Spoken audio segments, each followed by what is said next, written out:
The transition from the bright world above to the shadowy realm below is not a sudden curtain to black. It is a slow, deceptive fading of certainty. Sunlight, which rules the surface with absolute authority, begins to lose its grip just a few fathoms down. It splinters. It scatters through the restless waves.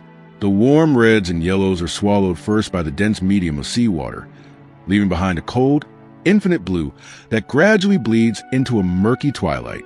This intermediate zone, this shifting boundary between the sunlit roof of the ocean and the crushing abyss below, is a realm of profound optical illusions. Contrast diminishes, shadows stretch and warp with the movement of the surface, and depth perception becomes a fragile, unreliable thing. It is here, suspended in the gradient of fading light, that the ocean's most iconic predator turns the physics of illumination into a lethal advantage. To understand the great white shark, you must first discard the image of chaotic, thrashing monster patrolling the surface waves. The reality of this predator is far more calculating. Its true domain is the dim, quiet water hanging just out of sight. From this vantage point, looking upward, the surface is a ceiling of fractured, blinding glare. To look down is to stare into an impenetrable void. The great white occupies the space between, utilizing a biological cloaking device that is as elegant as it is deadly. This adaptation is known as countershading, a principal coloration that effectively erases the shark's massive silhouette from the water column. If you were to look down upon the shark from above, you would see a back painted in shades of slate-heavy gray or deep bronze. This dark canvas is perfectly calibrated to match the abyssal depths stretching out beneath it. To a seabird or a seal peering into the water, the shark's broad back simply registers as a continuation of the dark ocean floor. But the true mastery of this camouflage is revealed when perspective is reversed. The underside of the great white is a striking, ghostly white. When the shark initiates its hunt, it positions itself deep beneath its intended target. As a seal swims across the surface, bathed in the rich, scattering rays of the sun, it looks down into the darkness. It sees nothing. But when the seal looks around or catches a glimpse of the water directly beneath it, the blinding glare of the sun filtering through the waves overwhelms its retinas. The white belly of the ascending shark perfectly mimics this surface glare. By matching the brightness of the sunlit canopy, the predator eliminates its own shadow. It becomes a ghost riding the light. This manipulation of optics means that the shark does not need to hide behind physical structures. There are no coral heads or kelp forests required for an ambush in the open sea. The great white hides in plain sight, using the sun itself to blind its prey to its approach. The ascent begins in eerie silence, a massive shape rising through the water column, entirely decoupled from the visual awareness of the animal it intends to kill. By the time the contrast of the shark's outline finally breaks through the optical illusion, the distance has been closed. The window for the prey to register the threat, process the visual information, and command its muscles to flee is compressed into a fraction of a second. But the shark's mastery of the hunt begins long before it ever sees its prey. Vision, in the vast and turbulent ocean, is a secondary sense. Long before a silhouette is confirmed, the ocean whispers its secrets through vibrations. Water is a heavy, dense medium, nearly 800 times denser than air. Because of this density, it transmits kinetic energy with terrifying efficiency. Every movement made by a living creature, the frantic thrashing of a wounded fish, the rhythmic paddling of a seal's flippers, the panic sudden turn of a dolphin, sends low-frequency pressure waves rippling outward in all directions. These waves travel for miles, carrying the acoustic signature of life, struggle, and vulnerability. The great white shark is essentially a living seismograph, tuned to detect these microscopic shifts in water pressure. Running along the lateral line of the shark's body, extending from the snout all the way to the tail, is a highly specialized network of fluid-filled canals sitting just beneath the skin. Inside these canals are tiny, hair-like sensory cells called neuromasts. As pressure waves from a distant struggle wash over the shark, the fluid within these canals shifts, bending the microscopic hairs and firing electrical impulses directly into the shark's ancient brain. This lateral line system allows the great white to touch objects that are hundreds of yards away. It can feel the size, speed, and erratic nature of a distressed animal without ever needing to open its eyes. The shark does not just swim through the ocean. It feels the ocean's pulse, processing a three-dimensional map of localized disturbances. Coupled with its tactile awareness is an olfactory system, so refined it borders on the supernatural. To a great white, the ocean is not just water. It is a complex chemical soup, rich with the molecular trails of life and death. The shark's nostrils, located beneath its snout, are not used for breathing. They are dedicated entirely to sampling the chemistry of the sea. Water flows continuously through these olfactory sacs, passing over millions of highly sensitive receptor cells. A great white can detect a single drop of blood diluted in 100 liters of water. It can smell the subtle amino acids exuded by a colony of seals from miles away, riding the ocean currents like a bloodhound tracking a scent on the wind. The shark's brain dedicates an enormous percentage of its mass purely to processing these olfactory signals. When you combine these senses, the hunt becomes a sequence of cold, calculated inevitabilities. A seal enters the water near a rocky outcrop. Instantly, a chemical plume begins to drift on the tide. Miles away, a patrolling great white crosses this invisible river ascent. The olfactory bulb flares with information. The shark banks smoothly, adjusting its trajectory to follow the increasing concentration of the chemical gradient. As it closes the distance, dropping into the deeper, darker water to utilize its counter shading, the lateral line begins to hum. The rhythmic pressure waves of the swimming seal confirm the target's exact location, speed, and trajectory. The shark now has a complete tracking lock, all while remaining entirely invisible in the twilight depths below. Patience is a hallmark of the apex predator. Despite its massive size, the great white operates on a strict budget of energy. Water resistance is unforgiving, and the metabolic cost of propelling a body that can weigh over 2 tons to the ocean is astronomical. A failed strike is not just a missed meal. It is a dangerous expenditure of highly costly caloric fuel. Therefore, the great white does not engage in long, drawn-out pursuits. It does not chase its prey across the open ocean, wearing it down through endurance. That is a game for wolves, not sharks. The great white relies on explosive, overwhelming, catastrophic kinetic force. As the shark positions itself directly beneath the oblivious seal, its body undergoes a radical physical shift. The slow, sweeping arcs of its tail, the cruising gear that allows it to cross entire oceans, suddenly change. The shark engages its fast-twitch muscle fibers, thick bands of heavily oxygenated red muscle that flank its spine. The broad, crescent-shaped tail, stiff and highly hydrodynamically efficient, begins to beat with terrifying, accelerating rhythm. The shark launches itself upward. This vertical ascent is an incredible feat of biomechanics. The torpedo-like shape of the shark's body slices through the water column, minimizing drag as its velocity increases exponentially. It is no longer just swimming. It is a biological missile fighting gravity and water pressure simultaneously. The element of surprise is absolute. The seal, looking down, sees only the glare of the surface mirrored on the ascending white belly. By the time the massive slate gray back eclipses the light, it is already too late. In the final millisecond before impact, the shark's anatomy executes its most brutal adaptation. To protect its highly sensitive eyes from the flailing claws of a desperate seal, the great white rolls them backward into their sockets, exposing a thick, white, protective cartilage. It is essentially flying blind in the last fraction of a second, relying purely on the sensory lock established moments before. Simultaneously, the upper jaw, which is not fused to the skull, dislocates and unhinges, thrusting forward in a terrifying extension. The mouth opens to an impossible angle, revealing row upon row of serrated, triangular teeth. These teeth are not designed to hold or chew. They are designed for catastrophic tissue removal. The edges are saw-like, perfectly evolved to slice through thick layers of blubber, muscle, and bone with virtually zero resistance. The impact is devastating. A great white does not just bite. It collides with its prey at speeds exceeding 25 miles per hour. The sheer kinetic force of a 2-ton animal ramming a target from below is often enough to lift both predator and prey completely out of the water in a violent breach. The jaws snap shut with a bite force that crushes the structure of the prey instantly. The shark then violently shakes its head from side to side, allowing serrated teeth to act like a horrific saw blade, carving out a massive crescent of flesh. And then, as quickly as it appeared, the shark releases its grip and falls back into the water. This retreat is not a sign of mercy, nor is it a missed opportunity. It is a final, calculating step in an energy-efficient execution. The great white nose of a wounded, thrashing seal is incredibly dangerous. A panic claw to the eye or the gills could cause a fatal infection or impair the shark's ability to hunt.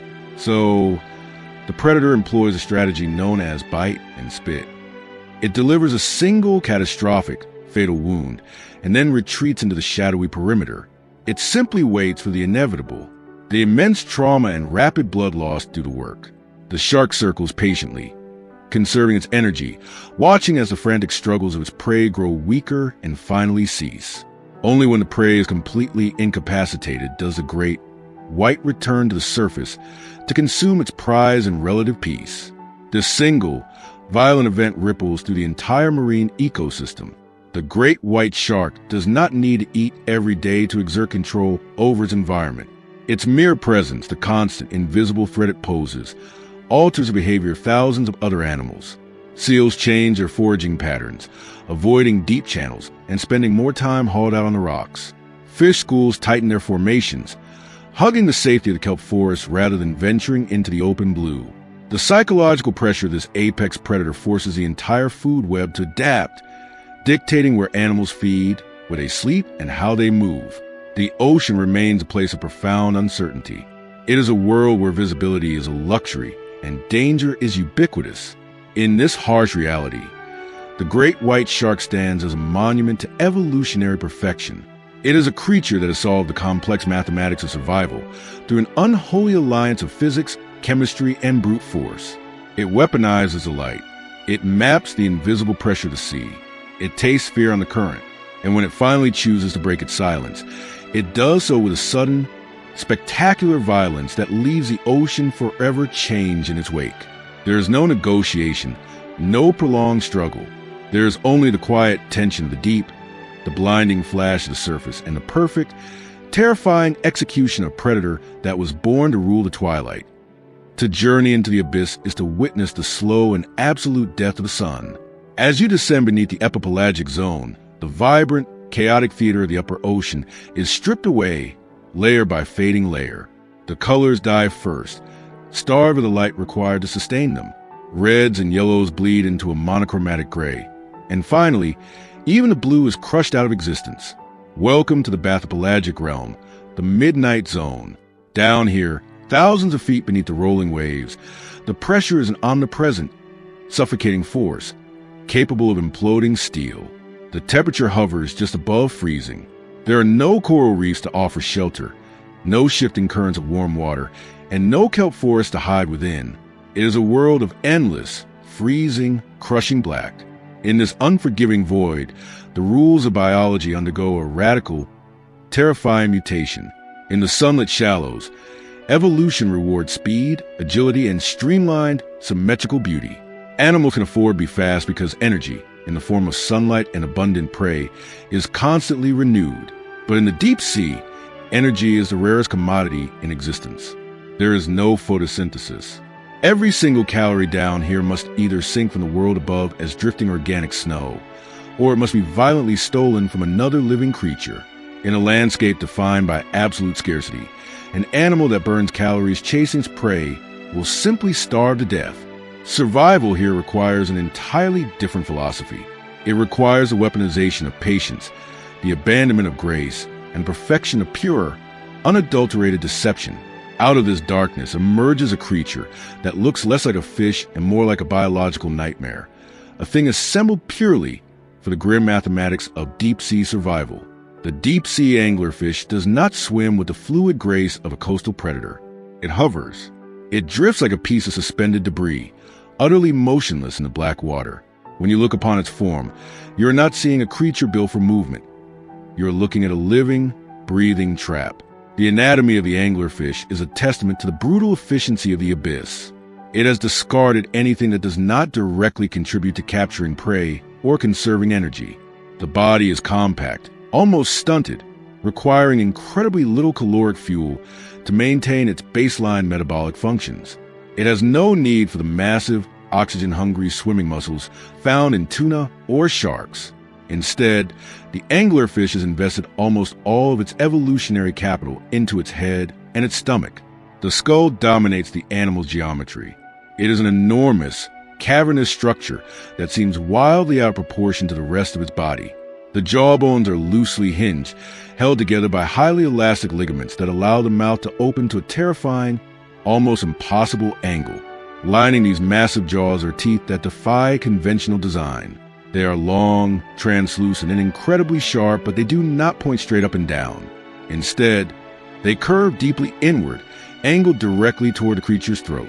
They are not meant to slice or chew. They are designed like the iron bars of a one-way cage. Once something passes the threshold of those teeth, the inward curve ensures that any frantic, thrashing attempt to escape only impales the victim deeper, forcing irrevocably down into the dark. But a trap, no matter how perfectly engineered, is useless if it remains empty. In an ocean so vast and so dark, encounters between predator and prey are mathematically improbable. An anglerfish could wait months without a single creature brushing past it. It cannot afford to wander blindly in search of food. Instead, it must convince the food to come to it. And in a world of perpetual, blinding darkness, the ultimate lure is light. Extending from the very top of the anglerfish's head, rising just above the grotesque cavern of its mouth, is a modified dorsal fin spine known as elysium. It arches forward like a delicate, biological fishing rod. At the very tip of this rod hangs the esca, a fleshy, bulbous organ that serves as the centerpiece of the ocean's most insidious deception. The esca glows. In the pitch-black void, it radiates a cold, hypnotic, blue-green luminescence. This light is not generated by the anglerfish itself. It is a result of a brilliant, dark symbiosis. The esca is essentially a specialized biological containment unit, a hollow chamber perfectly tailored to house millions of bioluminescent bacteria. These microscopic organisms cannot survive on their own in the open ocean. They require a host. The anglerfish provides them with a safe, sheltered environment and the chemical nutrients they need to thrive. In exchange, the bacteria provide the light. It is a transaction paid in illumination, and it turns the anglerfish into a beacon of false hope. To understand the sheer psychological terror of this mechanism, you must understand a mindset of prey that drifts through the deep ocean. Small fish, crustaceans, and squid live their entire lives in the crushing dark, constantly on the verge of starvation. When they see a faint, flickering light in the distance, their primitive nervous systems do not register danger. In the deep sea, light often means a cluster of glowing plankton, a small, injured bioluminescent shrimp, or a falling piece of organic matter. Light means life. Light means salvation. The anglerfish manipulates this desperate instinct with masterful subtlety. It does not just leave the light burning steadily. It pulses a glow. It twitches the elysium, making the glowing esca dance and bob in the dark water. It perfectly mimics the erratic, helpless movements of a small, dying creature. The predator remains entirely cloaked in the black water, invisible and completely motionless, while its glowing puppet puts on a desperate, irresistible performance. From the freezing void, a target approaches. A small, starving fish, drawn by the agonizing promise of a meal, alters its course. Its large, light-sensitive eyes lock onto the flickering blue-green beacon. It moves cautiously, inching closer and closer to the glow, completely unaware that it is swimming directly into the focal point of a massive, unseen jaw. The anglerfish does not flinch. Its patience is absolute. It waits until the prey is mere centimeters from the glowing esca, hypnotized by the false promise of survival. And then the trap is sprung. The stillness shatters in a microscopic fraction of a second. The anglerfish does not lunge forward to bite. Doing so would push the water away and potentially blow the prey backward. Instead, it utilizes the physics of deep-sea pressure. The massive jaws drop open with explosive mechanical speed, and the floor of the mouth plunges downward. This violent, sudden expansion of the oral cavity creates a catastrophic drop in internal pressure. The surrounding ocean, carrying the prey with it, rushes in to fill the sudden vacuum. It is a biological implosion. The prey is not bitten. It is inhaled. The surrounding water is sucked into the cavernous mouth with such terrifying velocity that the victim has absolutely no time to process the event, let alone trigger an escape response. The heavy jaws slam shut, the water is forced out through the gills, and the inward curving teeth lock into place. The light of the Eska still flickers softly in the dark water outside, but inside, the trap has closed. Yet, the horror of the anglerfish's biology does not end with the capture. Because meals are so incredibly rare, the predator cannot afford to be selective about the size of its prey. It cannot reject a fish simply because it is too large to comfortably digest. The anglerfish must consume whatever it catches, even if the victim is practically the same size as the predator itself. To achieve this, the anglerfish possesses a stomach constructed of highly folded, incredibly elastic tissue. As the struggling prey is forced down the throat, the stomach lining begins to stretch, unfolding like a collapsed balloon. The skin of the anglerfish's belly is notoriously pliable, expanding outward to accommodate the massive, desperate shape now trapped inside it. It is not uncommon for an anglerfish to swallow a creature so large that the predator's stomach stretches to the point of turning completely transparent, the outline of the victim visibly pressing against the stretched tissue. The prey does not die instantly. Swallowed whole, trapped in the dark, acidic confines of the expanding stomach, it may continue to thrash and struggle for hours, fighting a battle that was lost the moment it looked at the light. The anglerfish simply endures the internal violence, sinking back into its motionless trance. It slows its metabolism back down to an absolute crawl. It has secured the ultimate prize, enough caloric fuel to sustain it for months, perhaps even a year in the freezing wasteland. Powerful digestive enzymes begin their slow, methodical work, breaking down the massive meal over a period of days or weeks, turning flesh, bone, and scale into the energy required to keep the glowing Eska burning. There is profound, chilling purity to the deep-sea anglerfish. It strips away all the illusions of the natural world. In the shallow reefs, life can be vibrant, collaborative, and beautiful. But in the abyss, life is stripped down to its absolute barest mechanics. The anglerfish is a manifestation of the environment it inhabits. Cold, dark, infinitely patient, and entirely merciless. It survives not by outswimming its enemies, nor by overpowering them with sheer, muscular force. It survives through the psychological manipulation of hunger. It turns the basic, desperate desire to live against the very creatures trying to survive. In the crushing pressure of the midnight zone, where the shadows are absolute and the silence is eternal, the glow of the anglerfish remains a terrifying paradox. It is the only beacon of light in a universe of darkness, but offers no warmth, no guidance, and no salvation. It is simply the beautiful, glowing promise of a violent, inevitable end. To leave the tangled vertical architecture of a coral reef and swim out over the open coastal shallows is to step into a completely different physical reality. The protective shadows vanish. The intricate labyrinths of limestone and hardened calcium, which offer a million tiny sanctuaries for the hunted, abruptly give way to a sprawling, pale desert. This is a sand flat. It is an environment of profound exposure. Sunlight pierces the shallow water, casting rippling, shifting nets of illumination across a featureless seafloor. There are no crevices to squeeze into, no kelp forest to disappear behind. The horizon stretches out in every direction, an endless, uninterrupted plain where any silhouette is immediately betrayed against the bright substrate. In this mercilessly open arena, the traditional rules of evasion no longer apply. You cannot outrun a predator here. There is nowhere to run to. You cannot simply hide in a shadow, because there are no shadows.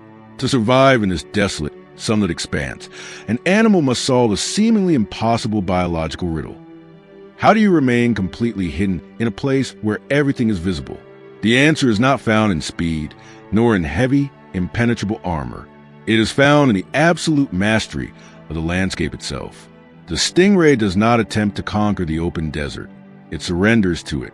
It flattens itself, stretches its anatomy, and literally dissolves into seafloor. To understand the stingray, you must look at how evolution has fundamentally rewritten the blueprint of a fish. It has taken the standard, torpedo-like body design for forward propulsion and crushed it downward, spreading the mass out laterally. The pectoral fins, which in other fish are small, steering appendages, have been wildly exaggerated. They have been stretched and fused along the entire length of the animal's head and torso, transforming into broad, sweeping wings. The stingray is not built to swim through the water. It is built to fly over the bottom of the world, a living phantom hovering mere inches above the sand. When a stingray decides to rest, it performs an act of ecological magic. It settles onto the seafloor, its broad, cartilaginous disc pressing flush against the sand. But resting on top of the sand is not enough. That still leaves a detectable outline. So, the ray initiates a rapid, fluttering undulation along the outer margins of the wings. This precise, rippling motion acts like a biological excavator, stirring up a localized cloud of fine sediment. As the water momentarily clouds, the ray shimmies its body downward, sinking into the depression it has just created. A second later, the suspended sand rains back down, covering the animal's back in a perfect, seamless blanket of pale grit. In an instant, a creature spanning several feet simply ceases to exist. The contour of its body perfectly matches the subtle, rolling dunes of the seafloor. It has turned the terrain into a cloak of invisibility. Yet, buried beneath the sand, the animal must still breathe, and it must still watch. Evolution has solved this with brilliant anatomical placement. The eyes of the stingray have migrated to the very highest point of its dorsal surface. They protrude just above the layer of sand, acting like periscopes scanning the clear water above. Just behind the eyes lie the spiracles, large muscular valves that function as secondary intake vents for the respiratory system. If the ray were to breathe through its mouth, which is located on its underside, it would inhale mouthfuls of suffocating sediment. Instead, it draws clean, oxygenated water down to the spiracles, passes it over the gills, and flushes it out below. It is a perfectly self-contained life support system that allows the animal to remain buried, invisible, and vigilant for hours on end. This strategy of extreme concealment serves a dual purpose. First, it is an unparalleled defense against the apex predators that constantly patrol the shallow flats. Large sharks rely on spotting the shapes of their prey silhouetted against the bright sand. By burying itself, the ray removes its visual signature from the environment. Secondly, the flattened posture limits the angles of attack. A predator cannot strike from below, nor can it easily flank the ray. Any assault must come from directly above, forcing the attacker into a difficult and highly anticipated downward strike. But the stingray is not just a master of hiding. It is a highly efficient, calculating hunter of the unseen. The open sand flats may appear barren, but beneath the surface, the sediment is teeming with life. Clams, worms, and small crustaceans bury themselves to escape the crushing jaws of reef predators. The stingray glides over this hidden buffet, hunting creatures it cannot even see. When it is time to feed, the ray lifts off from the bottom, moving with a hypnotic, undulating grace. It does not beat its wings aggressively. Instead, smooth waves of kinetic energy ripple along the edges of its disc, allowing it to glide with almost zero metabolic effort. Energy conservation is vital here. Food is scattered, and burning unnecessary calories, searching for it is a death sentence.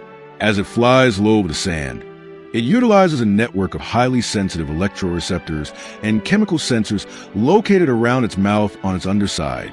It tastes and feels the electrical pulses of buried prey passing beneath it. When the sensors lock onto a buried crab or a trembling mollusk, the ray abruptly stops and drops its body over the target, pinning the prey beneath its massive disc. Now, the ray utilizes a technique known as hydraulic mining. It seals the edges of its wings against the seafloor, creating a closed vacuum chamber beneath its body. Then, it begins to violently pump water in through its spiracles and jet out through its mouth, blasting the sand away. It literally blows the substrate apart, excavating the buried prey in a violent flurry of water pressure.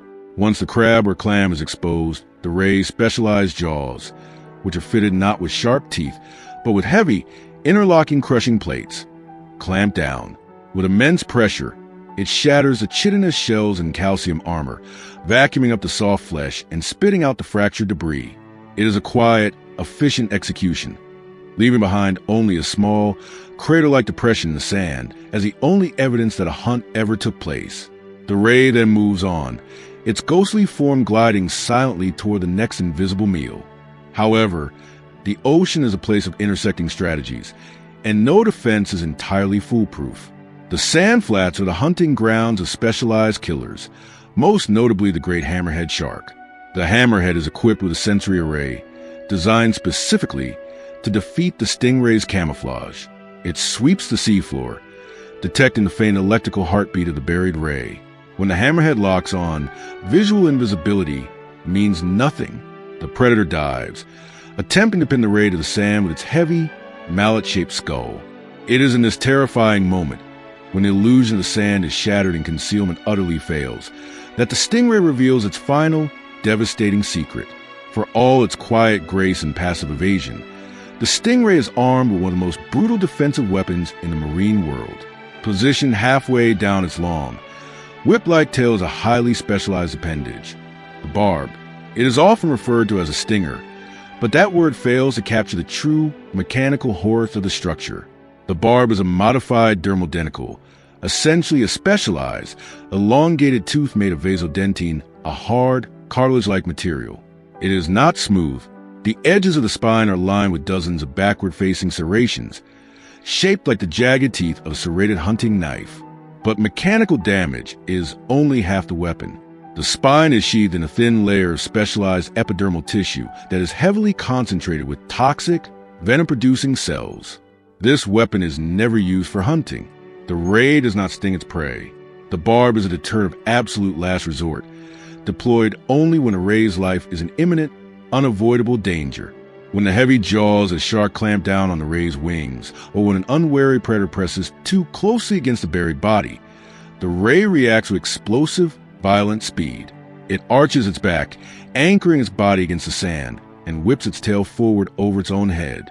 The strike is driven by incredibly dense bands of muscle at the base of the tail, whipping the barb forward with the speed and kinetic force of a medieval flail. The serrated spine easily punctures the tough, leathery skin of a shark. It drives deep into the muscle tissue, and because of the backward-facing serrations, the barb cannot be easily withdrawn. As the ray retracts its tail, or as the panicked predator thrashes away, the serrations catch and tear, ripping a massive, ragged laceration through the flesh. Simultaneously, the physical trauma of the puncture ruptures the toxic sheath surrounding the spine. The venom is injected directly into the bleeding wound.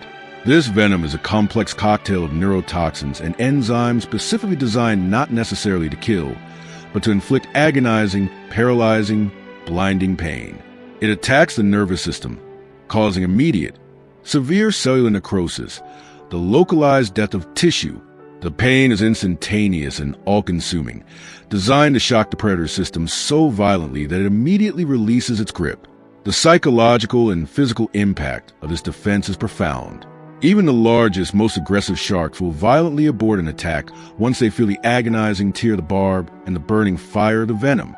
Many predators in these coastal shallows bear the jagged, permanent scars of failed encounters with stingrays, a physical reminder that the quietest inhabitants of the desert carry the deadliest blades. Once the predator recoils, blinded by pain and struggling with the necrotic venom spreading through its tissue, the ray uses a distraction to launch itself from the seafloor, flying rapidly away to find a new stretch of sand, where it will shimmy back beneath the surface and disappear once again. The stingray is a masterclass in the dual nature of survival. It represents the absolute extreme of passive evasion, dedicating its entire anatomy and behavioral existence to the art of not being seen. It is a ghost that breathes, a shadow molded perfectly to the contours of the earth. It survives a harsh, exposed reality of the ocean's deserts by refusing to participate in the typical arms race of speed and aggression. It yields to the environment, but beneath that yielding exterior, beneath the pale sand and the gentle, rippling wings, lies a line drawn in the sediment. It is a creature of ultimate peace, right up until the exact microsecond it is forced to become a creature of ultimate violence. It asks only to be ignored, and for those predators who refuse to grant it that invisibility, the stingray serves as a sudden, agonizing reminder that the ocean's most beautifully hidden secrets are often its most dangerous. The ocean is rarely the pristine, crystal-clear expanse of blue depicted in idealized imagery. That perfect clarity is a biological exception, a luxury found only in the sterile deserts of the open sea or the calmest of tropical lagoons. The reality of the coastal ocean, the incredibly rich, violently active zones where the continents crash into the sea, is a world of relentless, swirling chaos. Rivers vomit massive plumes of brown, nutrient-rich sediment into the salt water. Tides rip through narrow channels, tearing up the sandy floor and suspending millions of tons of particulate matter in the water column. Storm swells churn the surface into a washing machine of foam and fractured light. In these estuarine boundaries and coastal drop-offs, visibility is a fragile, fleeting illusion. It is a hazy, turbulent, unpredictable arena where shapes blur, shadows deceive, and depth perception fails completely. For most predators, this turbidity is a frustrating obstacle. A hunter that relies on locking its vision onto a single, isolated target will starve in a world where the water itself acts like a thick, shifting fog. But there is a predator that does not fear the murky water. It does not wait for the storm to pass, and it does not seek the clear blue. Instead, it weaponizes the confusion. It dives directly into the chaos, thriving in the exact conditions that paralyze everything else. This is a tiger shark, the undisputed sovereign of the ocean's blurred lines. To understand the absolute dominance of the tiger shark, you must examine the physical canvas of its body. The skin of this massive animal is painted with a pattern that reveals its entire hunting philosophy. Running vertically down its flanks are dark, jagged stripes and mottled bands that slowly fade as the shark ages, but never truly disappear. To a human eye viewing the shark in the sterile environment of an aquarium, these stripes might resemble the markings of a terrestrial jungle cat, but underwater, viewed through the lens of a restless, particle-choked ocean, their true purpose is revealed. They are a masterclass in the biological concept known as disruptive coloration. When sunlight hits the surface of a turbulent sea, it does not penetrate evenly. It breaks apart. It projects a shifting, flickering lattice of brightness and shadow down into the water column. When the tiger shark moves through this flickering light, its vertical stripes perfectly mimic the fractured bands of sunlight and the vertical shadows of kelp or mangrove roots. The shark does not attempt to match the background color of the ocean like a stingray or a flatfish. Instead, the stripes violently break up the shark's silhouette. They destroy the outline of the animal. To a terrified fish or a sea turtle trying to peer through the gloom, the predator does not register as a solid, massive shape. It registers as a fragmented illusion, a trick of the light, a shifting collection of disconnected shadows that seem to drift harmlessly with the surge.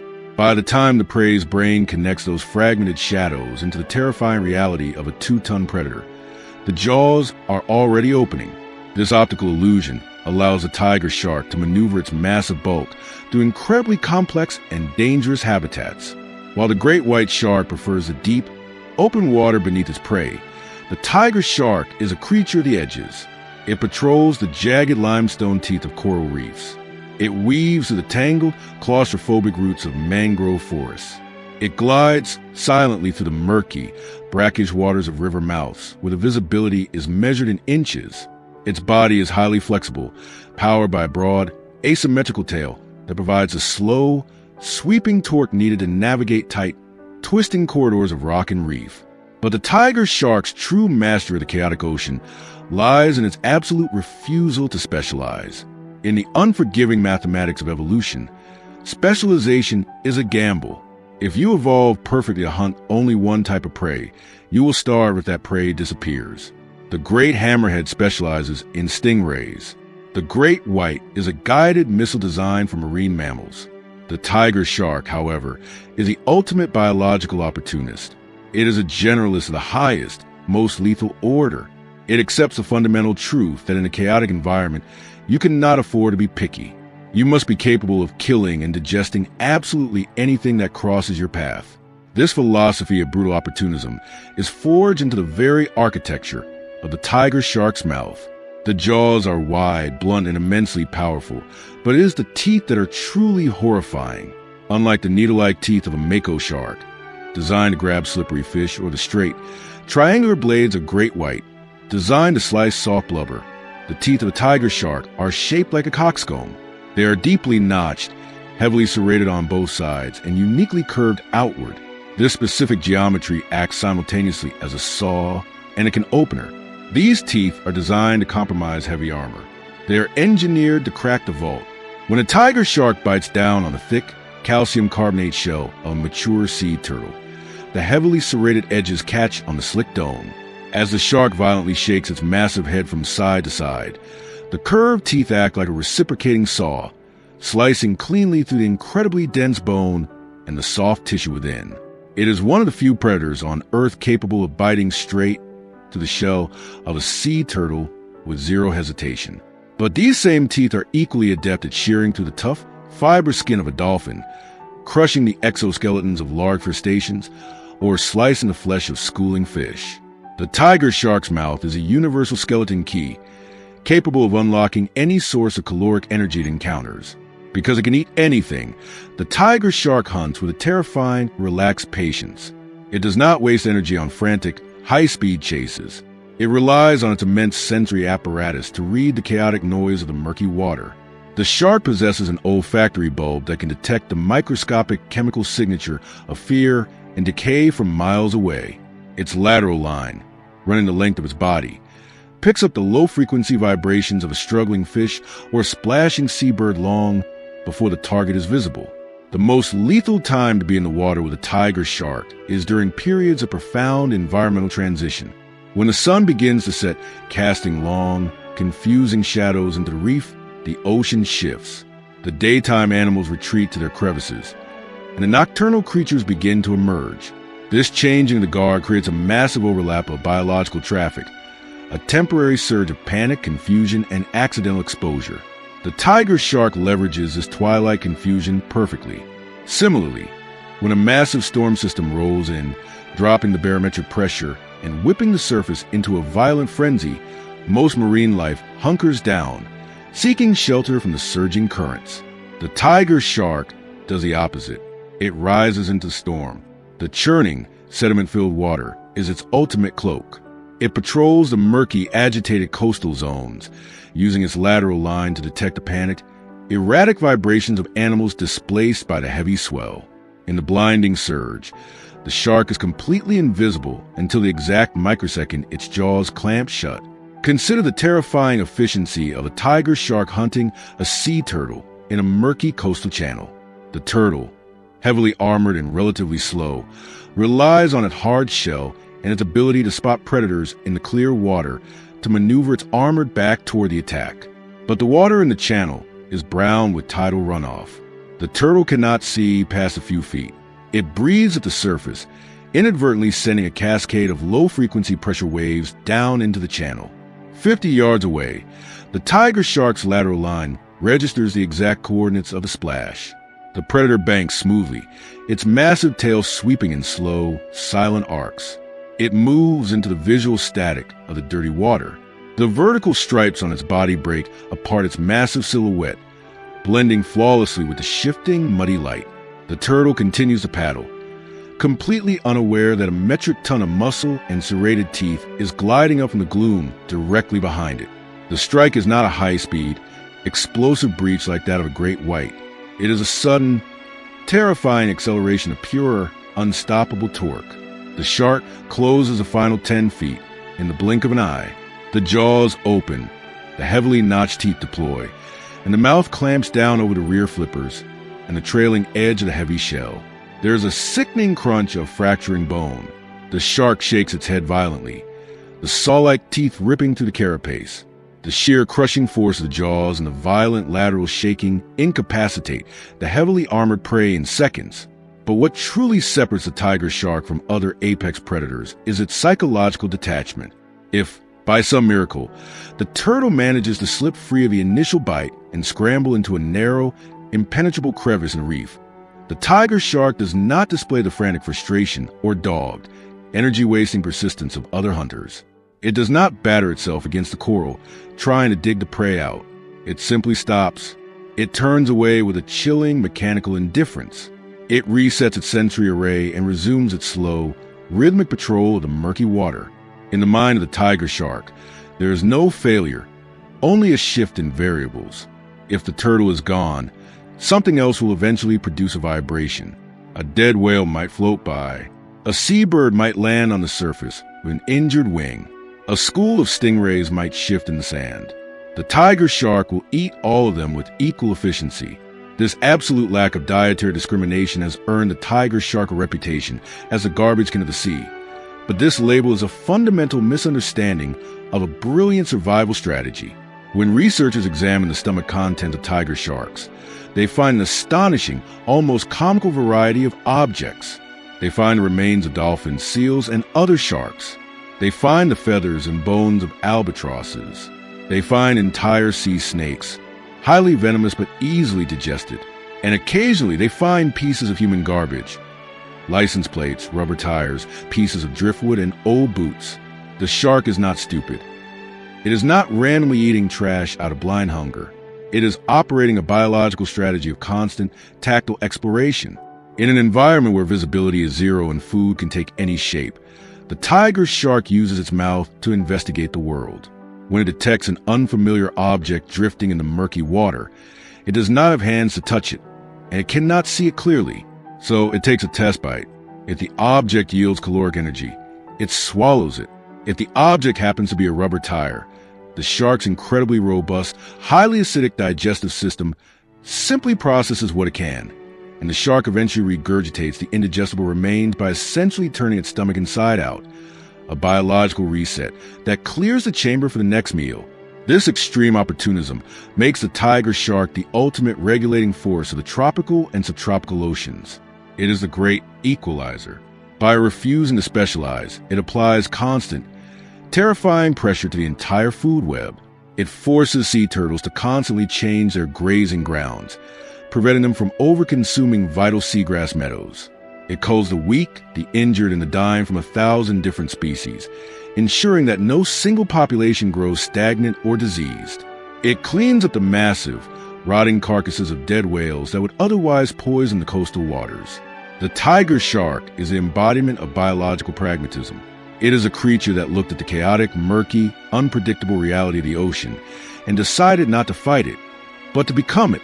It does not require the perfect, crystal clear conditions of a nature documentary to succeed. It thrives in the violent, sediment-choked reality of the surge zone. It wraps itself in a cloak of optical illusions, armed with the tools to dismantle armor, crush bone, and shred flesh with terrifying impartiality. As the storm rolls in and the water turns dark, while the rest of the ocean cowers in the crevices and waits for the water to clear, the tiger shark begins its patrol. It drifts through the gloom, a massive, striped shadow reading the electrical and chemical noise of the dark water. It is the apex predator of uncertainty, a living reminder that in the murky, turbulent edges of the world, the most dangerous thing in the water is a thing that can change its plan in a fraction of a second and kill you just as easily as it would kill anything else. To stand at the edge of a shallow coastal shelf and look down to the crystalline water is to witness an environment defined by the illusion of emptiness. The sand flats stretch outward in every direction, a vast, pale desert submerged beneath the rolling surge of tides. The sunlight falls uninterrupted, painting the seafloor with shimmering, interlacing webs of golden light. At a passing glance, it is a sterile landscape. There are no jagged coral castles to offer sanctuary, no towering kelp forests waving in the current to hide within. To the human eye, and to the eyes of most predators that patrol these waters, the sand flat is a barren wasteland devoid of life. But the ocean is a master of deception, and this emptiness is a profound lie. Beneath that smooth, rippled layer of pulverized shell and quartz, an entire civilization is holding its breath. The sand is a biological panic room. Millions of creatures, flatfish, crustaceans, heavily armored mollusks, and the deeply buried stingrays have surrendered to the substrate. They have flattened their bodies, altered their coloration, and shimmied downward until they're swallowed completely by the earth. They have erased their physical silhouettes from the visible world. If a predator enters this arena relying solely on the geometry of light, if it uses its eyes to search for the outline of a meal or the sudden flash of movement, it will starve. The camouflage is simply too perfect. The prey has essentially ceased to exist in the visual spectrum. To conquer this invisible ecosystem, evolution was forced to engineer a predator that does not hunt by looking. It had to build a hunter that can read the hidden, electrical code of life itself. Out of the deep blue, a silhouette approaches that shatters every conventional rule of hydrodynamics. It is a shape that seems less like a product of natural selection and more like a fevered dream of alien engineering. The torso is sleek, muscular, and built for speed, culminating in the familiar, powerful crescent of a shark's tail. But the head is a biological anomaly. It does not taper to a pointed snout. Instead, it erupts outward laterally, extending into a massive, flattened, double hammer shape known as a cephalofoil. This is the great hammerhead shark, a creature whose bizarre anatomy has baffled observers for centuries. For a long time, the hammer-like head was considered an evolutionary blunder, a strange, drag-inducing mutation. But nature does not tolerate inefficiency, especially not in its apex predators. The cephalofoil is not a deformity. It is a highly specialized, ruthlessly efficient piece of sensory technology. It is a biological metal detector, sweeping the ocean floor for the faintest flickers of hidden energy. To understand how the hammerhead conquers the invisible, you must first understand the fundamental physics of living tissue. Life is not merely a chemical reaction. It is an electrical event. Every time an animal breathes, its muscles contract. Every time its heart beats to pump blood through its veins, a tiny, microscopic spark of electricity is generated. When a nervous system fires impulses to tell a crab to close its claw or a stingray to flutter its gills, charged ions of sodium and potassium rush across cellular membranes. This exchange creates a faint, pulsating electrical field that radiates outward from the animal's body. In the open air, these electrical fields dissipate almost instantly, effectively grounding out. But salt water is an incredibly potent conductor of electricity. In the ocean, the heartbeat of a buried fish acts like a submerged radio tower, broadcasting its living presence into surrounding water. These signals are infinitesimally weak, measured in nanovolts or billionths of a volt. To almost every creature in the sea, this bioelectric noise is entirely imperceptible, but the hammerhead shark swims through a matrix of pure, vibrating voltage. Scattered across the underside of the shark's bizarre, flattened snout are hundreds of tiny, dark pores. These are the ampullae of Lorenzini. Each pore is the opening to a narrow canal filled with a highly conductive, jelly-like substance that acts as an amplifier. At the base of each canal lies a cluster of highly sensitive nerve endings connected directly to the shark's brain. When a faint electrical field passes through the salt water and makes contact with the jelly, it alters the voltage within the canal. The nerves fire, sending an immediate, high-priority signal to the predator's sensory cortex. This is where the true genius of the hammerhead's anatomy is revealed. If these pores were clustered closely together on a pointed snout, the shark would only be able to detect the electrical pulse if it practically bumped its nose into the buried prey. But by stretching its head out sideways, expanding it into the massive cephalofoil, the shark has dramatically increased its sensory baseline. It has widened the antenna. As the hammerhead glides inches above the sand flat, it swings its massive head back and forth in a slow, rhythmic, sweeping motion. It is mathematically scanning the earth. With a head spanning up to 3 feet across, it sweeps a massive swath of the ocean floor with every passing second. Because the ampullae of Lorenzini are spaced so far apart on the extreme edges of the hammer, the shark also possesses true stereo electroreception. If it detects the faint pulse of a buried crab, the electrical signal will hit the pores on the left side of the hammer a fraction of a millisecond before it hits the right side. The shark's brain instantly calculates the differential, providing the predator with the exact distance, depth, and trajectory of the unseen target. It does not need to see the crab. It knows its exact mathematical coordinates.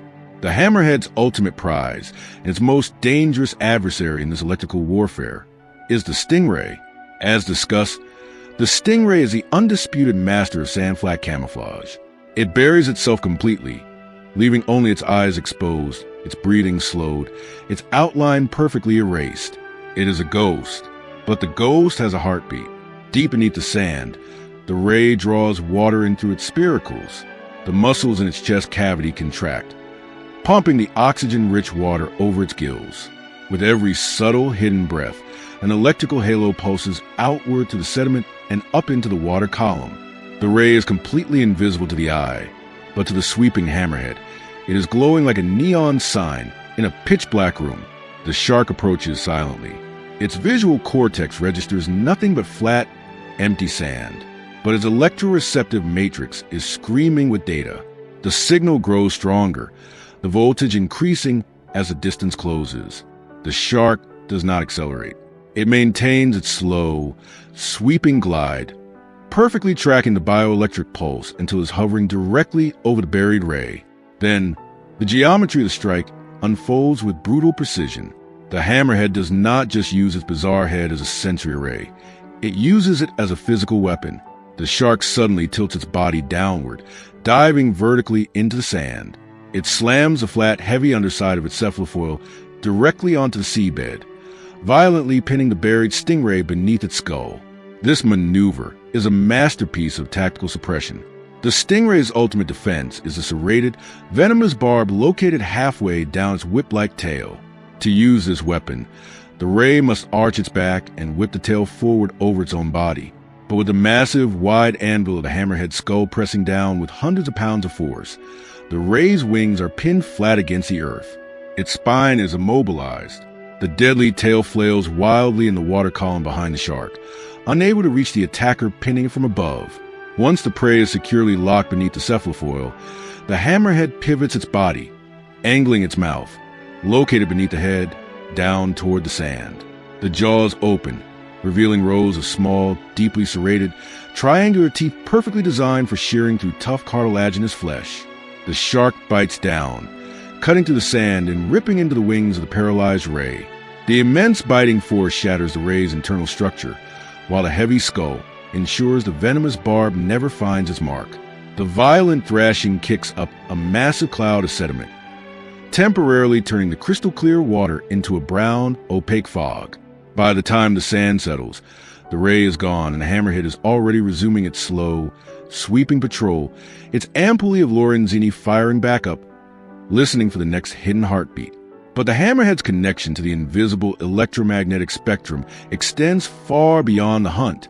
The open ocean is a featureless void, lacking landmarks, roads, or topography to guide a traveling animal. Yet, great hammerheads undergo massive transoceanic migrations, navigating hundreds of miles of open blue water with pinpoint, GPS-like accuracy to reach specific seamounts or breeding grounds. How do they find their way through an endless, shifting wilderness of water? The Earth itself is a giant magnet, wrapped in a complex, invisible web of geomagnetic field lines that stretch from the poles and curve across the oceans. As ocean currents flow, the movement of the salt water through the Earth's magnetic field generates faint, persistent electrical currents. Furthermore, the magnetic field itself varies slightly in intensity and inclination depending on the exact geographical coordinates on the globe. The hammerhead's vastly expanded array of electroreceptors allows it to read this planetary map. The shark is constantly passing through these subtle geomagnetic gradients. The ampullae of Lorenzini detect the minute changes in the voltage of the ocean currents and the magnetic signature of the Earth's crust below. The shark's brain processes this planetary noise, transforming it into a three-dimensional internal compass. It can feel true north. It can feel the magnetic anomaly of a sunken volcanic ridge hundreds of miles away. It follows invisible highways of magnetism across the abyss, returning to the exact same seamounts year after year with an accuracy that human engineering has only recently begun to replicate. The life of the hammerhead shark is a profound reminder that the limits of human perception are not the limits of reality. We look at the ocean and see water, sand, and light. We judge an animal's environment by what we can observe through the narrow, limited spectrum of visible light. But the hammerhead inhabits a world we cannot even begin to fathom.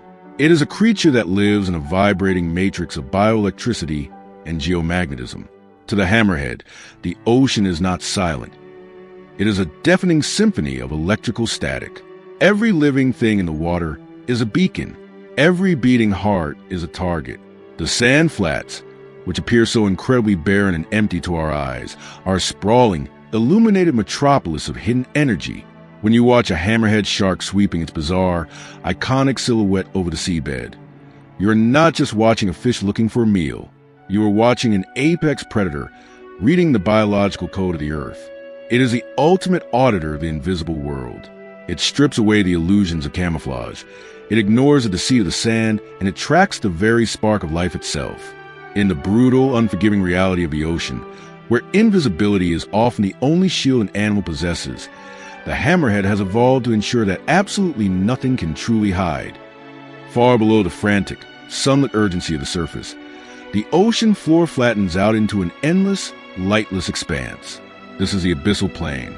In the upper layers of the sea, life is governed by the immediate, violent pursuit of kinetic energy. Fast predators chase fast prey in a perpetual cycle of speed and evasion. But down here, miles beneath the crashing waves, time moves a fraction of the pace. The freezing water is heavy, sluggish, and steeped in eternal, crushing pressure. In this silent world, energy does not typically swim toward you. It sinks. The ecology of the deep sea is built on the profound reality of gravity. The abyss produces almost no biological energy of its own. It is entirely dependent on the scraps falling from the world of light above. This drifting rain of organic debris, marine snow, decaying plankton, and the occasional carcass is the only currency that matters. When a significant source of energy, like the body of a dead fish or the massive bulk of a fallen whale, finally comes to rest on the silt, it does not go to waste. The deep ocean cannot afford waste. It demands absolute recycling. And the master architects of this dark, methodical economy are the crabs. To view a crab moving across the abyssal sediment is to witness a creature that has completely abandoned the need for hydrodynamic grace. In a world where swimming consumes too many precious calories, the crab has chosen to walk. It is built like a biological tank, enclosed entirely within a rigid, chitinous exoskeleton reinforced with calcium carbonate. This heavy armor shields its soft internal organs from the crushing pressure of the depths and the jaws of passing predators. But this armor also dictates the animal's incredibly unique method of locomotion. Because of the inflexible nature of its carapace, the crab's legs are jointed to bend primarily outward and backward. It cannot walk straight forward with the fluid motion of a terrestrial mammal. Instead, it moves sideways. This lateral gait, often viewed as a biological quirk, is actually a masterpiece of benthic traction and mechanical efficiency. By leading with one set of legs and pushing with the other, the crab spreads its weight across the soft, unstable ooze of the seafloor, preventing it from sinking into the muck while maintaining a slow, unstoppable, energy-conserving momentum. But armor and traction are useless if the animal cannot find the incredibly rare bounties of the deep. In the absolute pitch black of the abyss, eyes are often useless. The crab navigates a world completely devoid of photons. Instead, it reads the ocean through a highly sophisticated, three-dimensional map of chemistry. When a carcass hits the seafloor, it immediately begins to succumb to the crushing pressure and the freezing temperatures. As the tissues begin to break down, the body releases a cocktail of decomposition molecules, putrescine, cadaverine, and complex amino acids. These molecules dissolve into the seawater, creating an invisible, concentrated plume of scent that is slowly carried outward by the sluggish benthic currents. Miles away, a crab rests perfectly still on the sediment, conserving its fuel. Extending from its armored face are two long, delicate antennae. These are not merely feelers. They are highly advanced chemoreceptors, bristling with thousands of microscopic sensory hairs. As the faint, diluted edge of the chemical plume washes over the crab, the sensory hairs lock onto the molecules of decay. The crab's nervous system instantly fires.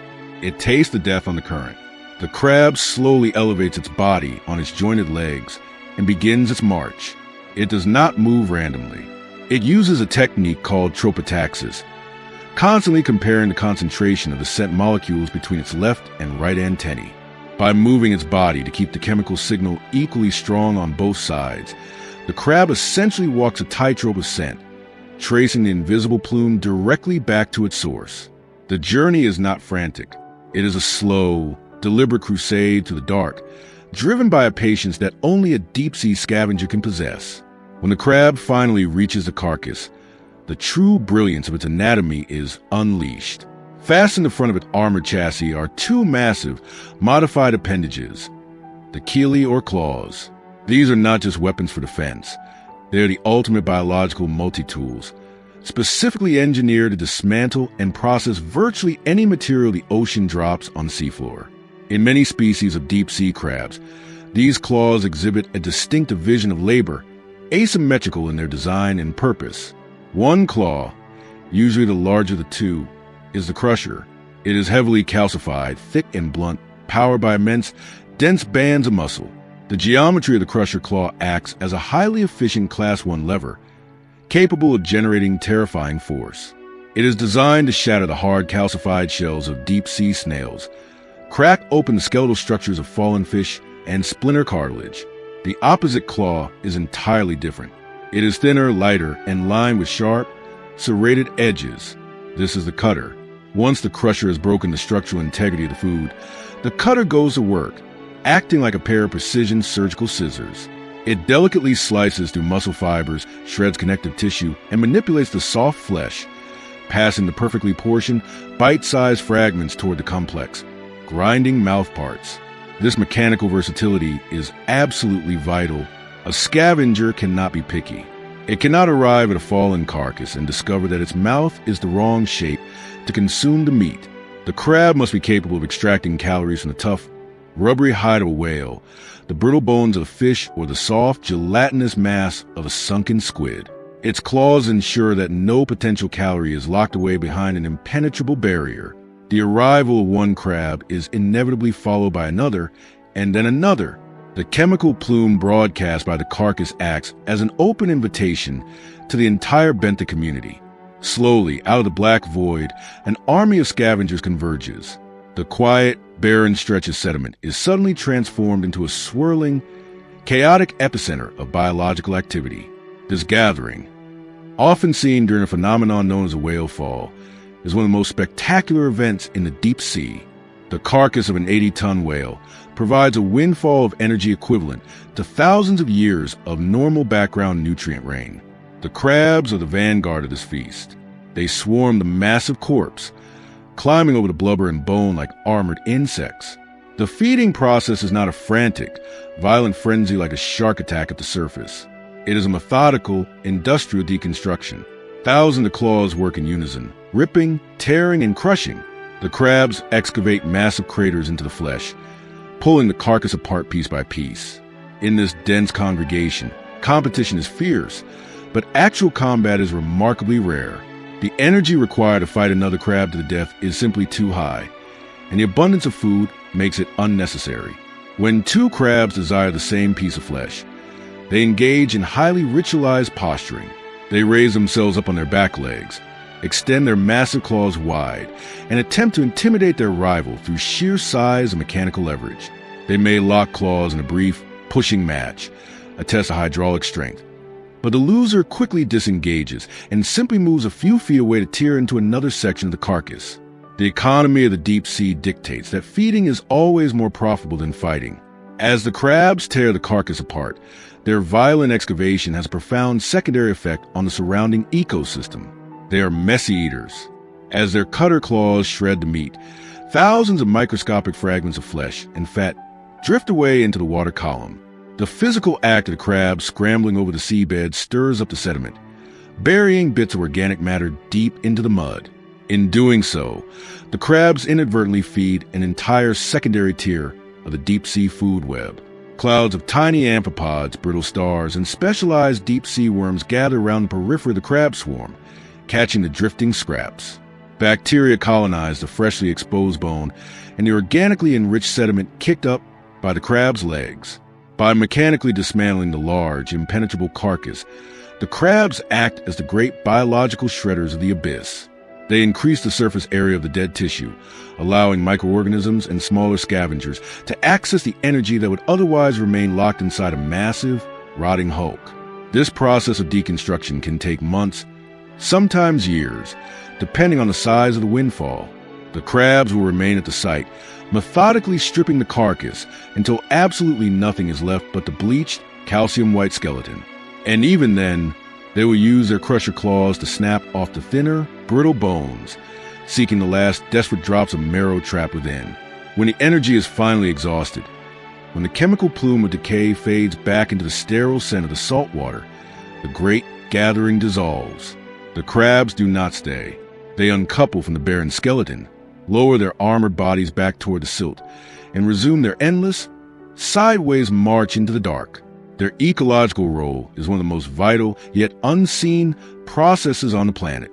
Without the crabs, the ocean floor would eventually choke on its own dead. The abyssal plain would become a stagnant, toxic graveyard of undecomposed organic matter, locking millions of tons of carbon and vital nutrients away from the global ecosystem forever. The crab is the great alchemist of the abyss. It is a creature that asks for nothing from the sun. It requires no light, no warmth, and no living prey to sustain its existence. It simply waits in the freezing, crushing dark for the world above to fail. And when death finally drifts down into the black, the crab rises on its jointed legs, reaches out with its mechanical claws, and tirelessly goes to work, ensuring that the end of one life becomes a kinetic fuel for the next. The architecture of a coral reef is a labyrinth of calcified fortifications. It is a crowded, three-dimensional metropolis where real estate is scarce and danger is omnipresent. Because there is nowhere to run in the tangled geometry of the reef, millions of creatures have evolved an entirely different strategy for survival. They build walls.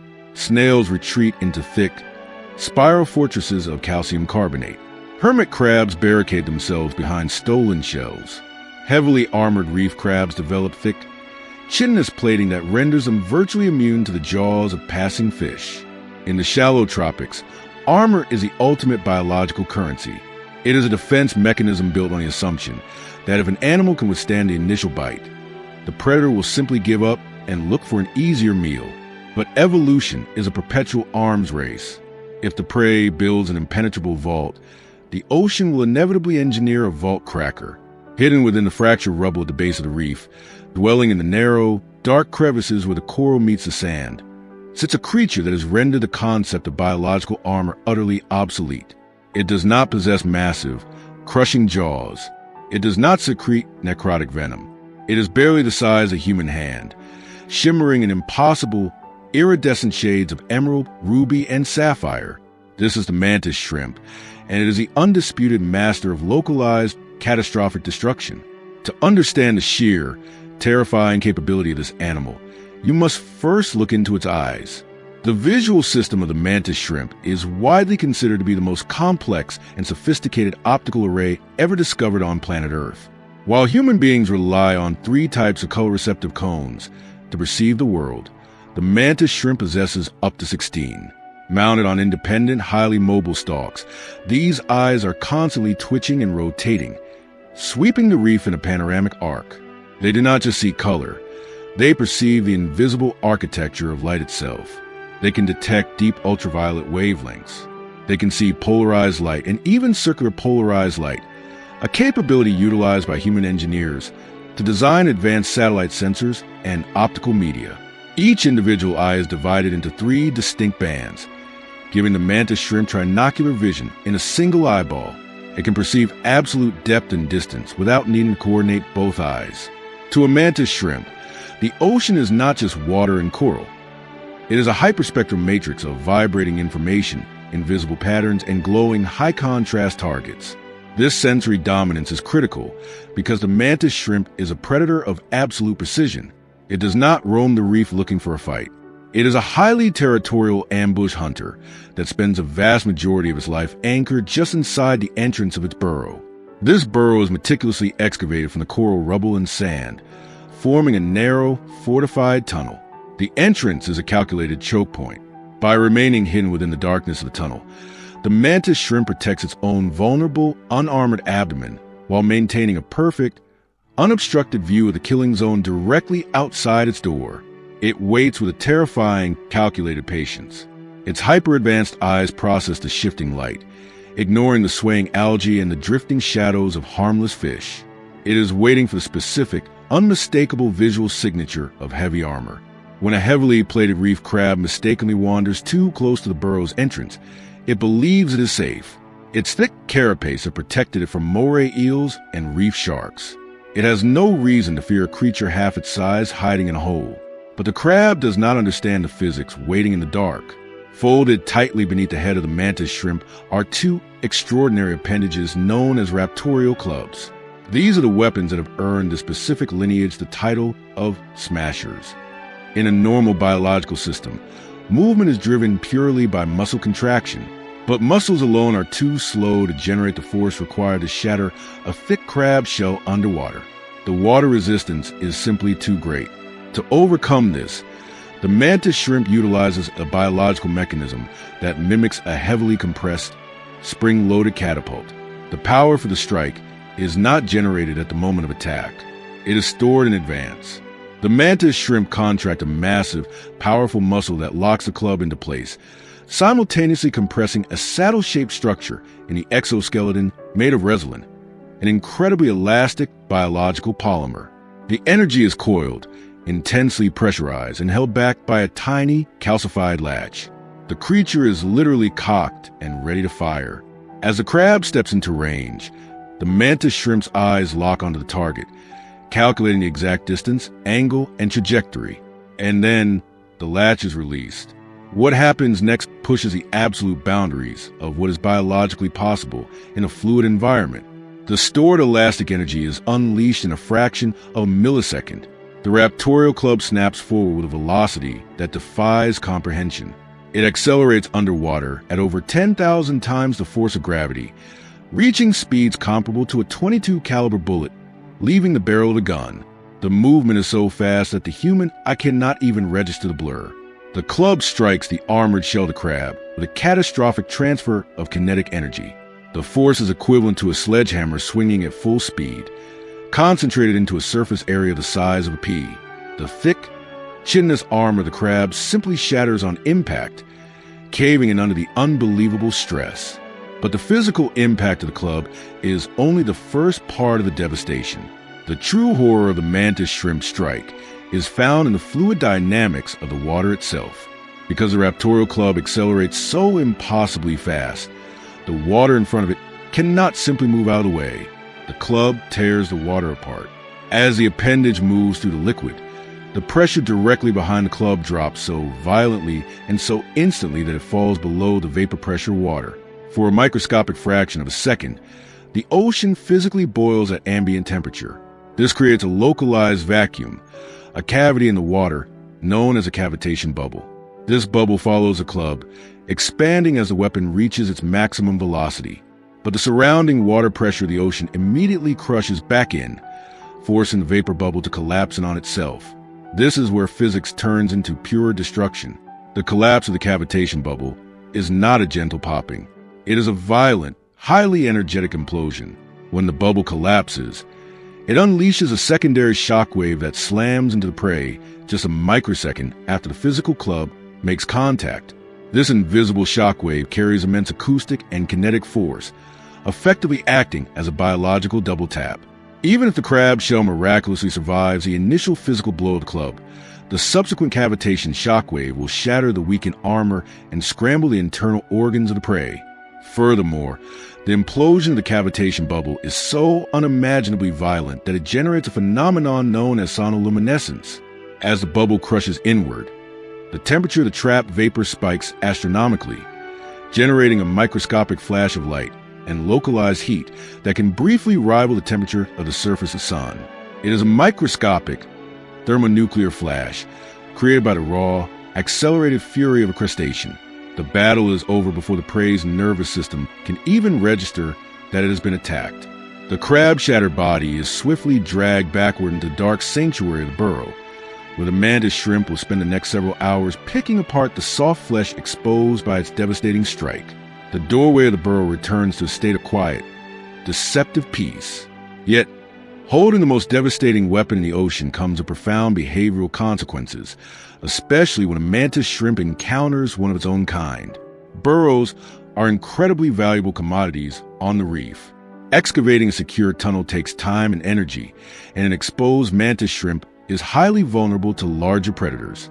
Consequently, turf wars over premium real estate are inevitable. When a wandering mantis shrimp approaches an occupied burrow, the situation immediately escalates into a high-stakes standoff. You might expect two creatures armed with biological armor-piercing weaponry to instantly obliterate each other, but nature rarely favors mutually assured destruction. If two mantis shrimp engage in a full-force, physical deathmatch, the likelihood is incredibly high that both animals will suffer catastrophic, crippling injuries. A shattered raptorial club would leave a mantis shrimp unable to hunt, resulting in slow starvation. Therefore, Evolution has engineered a system of highly ritualized, heavily choreographed conflict resolution. The doorway to the burrow becomes an arena for psychological warfare. The defending mantis shrimp will emerge slightly from its tunnel, raising its massive, colorful head and spreading its raptorial clubs wide in a brilliant, terrifying threat display. It curls its armored tail section, known as a telson, up over its abdomen like a shield. The challenger mirrors the posture. They circle each other, calculating the size, vibrancy, and apparent strength of their rival. They are effectively comparing armaments. The intricate color patterns on their bodies, visible to their hyper-advanced eyes, communicate health and vitality. Most of these disputes are settled without a single blow being struck. The smaller or less confident individual will recognize a mathematical disadvantage and simply retreat, acknowledging the superior firepower of the defender. Occasionally, however, the bluff is called, and the standoff escalates into a physical exchange. But even then, they rarely strike to kill. Instead, the defending shrimp will use its heavily armored telson to absorb the blow of the attacker. The telson is specifically designed to act as a biological shock absorber, capable of dissipating the immense kinetic energy of a rival's club without shattering. It is a test of raw, percussive strength. One shrimp strikes the shield of the other, evaluating the impact. After a few of these high-velocity, punishing exchanges, the weaker combatant will almost always disengage and flee, leaving the victor in control of the burrow and the weapons intact. The mantis shrimp is a profound anomaly of the marine world. It is a creature that seems to violate the basic principles of biology by tapping into the extreme realms of thermodynamics and fluid mechanics. It does not rely on venom, stealth, or endurance. It relies on the pure, unfiltered application of explosive velocity. Sitting quietly in the darkness of its coral fortress, it surveys the reef through the most sophisticated eyes the Earth has ever produced. It watches a world of vibrant color, invisible light, and heavy, lumbering armor. The snails and the crabs walk past the doorway, confident in their heavy shells, oblivious of the fact that their armor is completely irrelevant. They are marching past a predator that has learned how to tear the water itself apart, a creature that holds the terrifying, boiling power of a collapsing star perfectly coiled, waiting patiently in the dark for the moment to strike. The vast, three-dimensional expanse of the open ocean is often described as a chaotic wilderness. It is an environment governed by the brutal, unsentimental laws of physics. For the overwhelming majority of creatures that inhabit this space, survival is a frantic game of chance, instinct, and raw, biological mechanics. A shark relies on the explosive torque of its muscles and the sharpness of its teeth. A tuna relies on a relentless metabolic engine of its endurance. A squid relies on the chaotic misdirection of its ink. They are slaves to their anatomy, fighting an endless, localized war for the next meal. But what happens to the balance of an ecosystem when a predator transcends basic instinct? What happens when an animal does not simply react to the ocean, but actively analyzes it, understands its fluid dynamics, and uses that knowledge to manipulate the environment to its absolute advantage? When you introduce high-level cooperative intelligence into the marine food web, the ocean ceases to be a wilderness. It becomes a chessboard. And on this board, there is only one undisputed grandmaster. To look upon the killer whale, the orca, is to look at a creature that has conquered the globe not merely through physical dominance, but through the terrifying power of thought. Physically, the orca is a masterpiece of hydrodynamics. It is not a whale at all, but the largest and most powerful member of the dolphin family. A mature male can weigh over 6 tons and stretch 25 feet in length. Its body is heavily muscled, encased in a thick layer of blubber, and propelled by a massive, stiff dorsal fin and a tail fluke capable of generating immense thrust. The jaws are lined with heavy, interlocking teeth designed to grip and tear. If the orca possessed only the mind of the standard fish, its sheer size and speed would still make it a formidable predator. But the physical anatomy of the orca is secondary to the weapon housed inside its skull. The brain of an orca is incredibly large, but more importantly, it is structurally profound. It is highly convoluted, possessing a massive amount of surface area devoted to processing high-level cognitive tasks, social intelligence, and complex emotional states. They possess spindle neurons, specialized brain cells associated with empathy, social organization, and intuition, cells once thought to be exclusive to great apes and humans. This neurological hardware means that orcas do not just hunt out of blind hunger. They plan, they communicate, they anticipate the reactions of their prey, and they adapt their strategies in real time. In the crushing depths and the murky coastal waters, vision is often rendered useless. Like the deep-diving sperm whales and the coastal dolphins, orcas navigate and hunt using a highly advanced biological sonar system, echolocation, located in the rounded structure of their forehead. Known as the melon, is a mass of fatty tissue that acts as an acoustic lens. The orca generates sharp, high-frequency clicks in its nasal passages, forces them through the melon to focus the sound waves into a directed beam and blast this acoustic energy out into the water. When these sound waves strike an object, a fleeing salmon, a submerged reef, or the hull of a ship, the echoes bounce back and are received by the orca's hollow, fat-filled lower jawbone, which conducts the sound directly to the inner ear. The resolution of this acoustic vision is staggering. An orca can use sound to determine not just the size, distance, and speed of a target, but its internal density. They can sonically look inside a fish to determine the fat content of its liver, deciding in a fraction of a second whether the caloric reward is worth the energy of the chase. But this echolocation is not just a tool for finding food.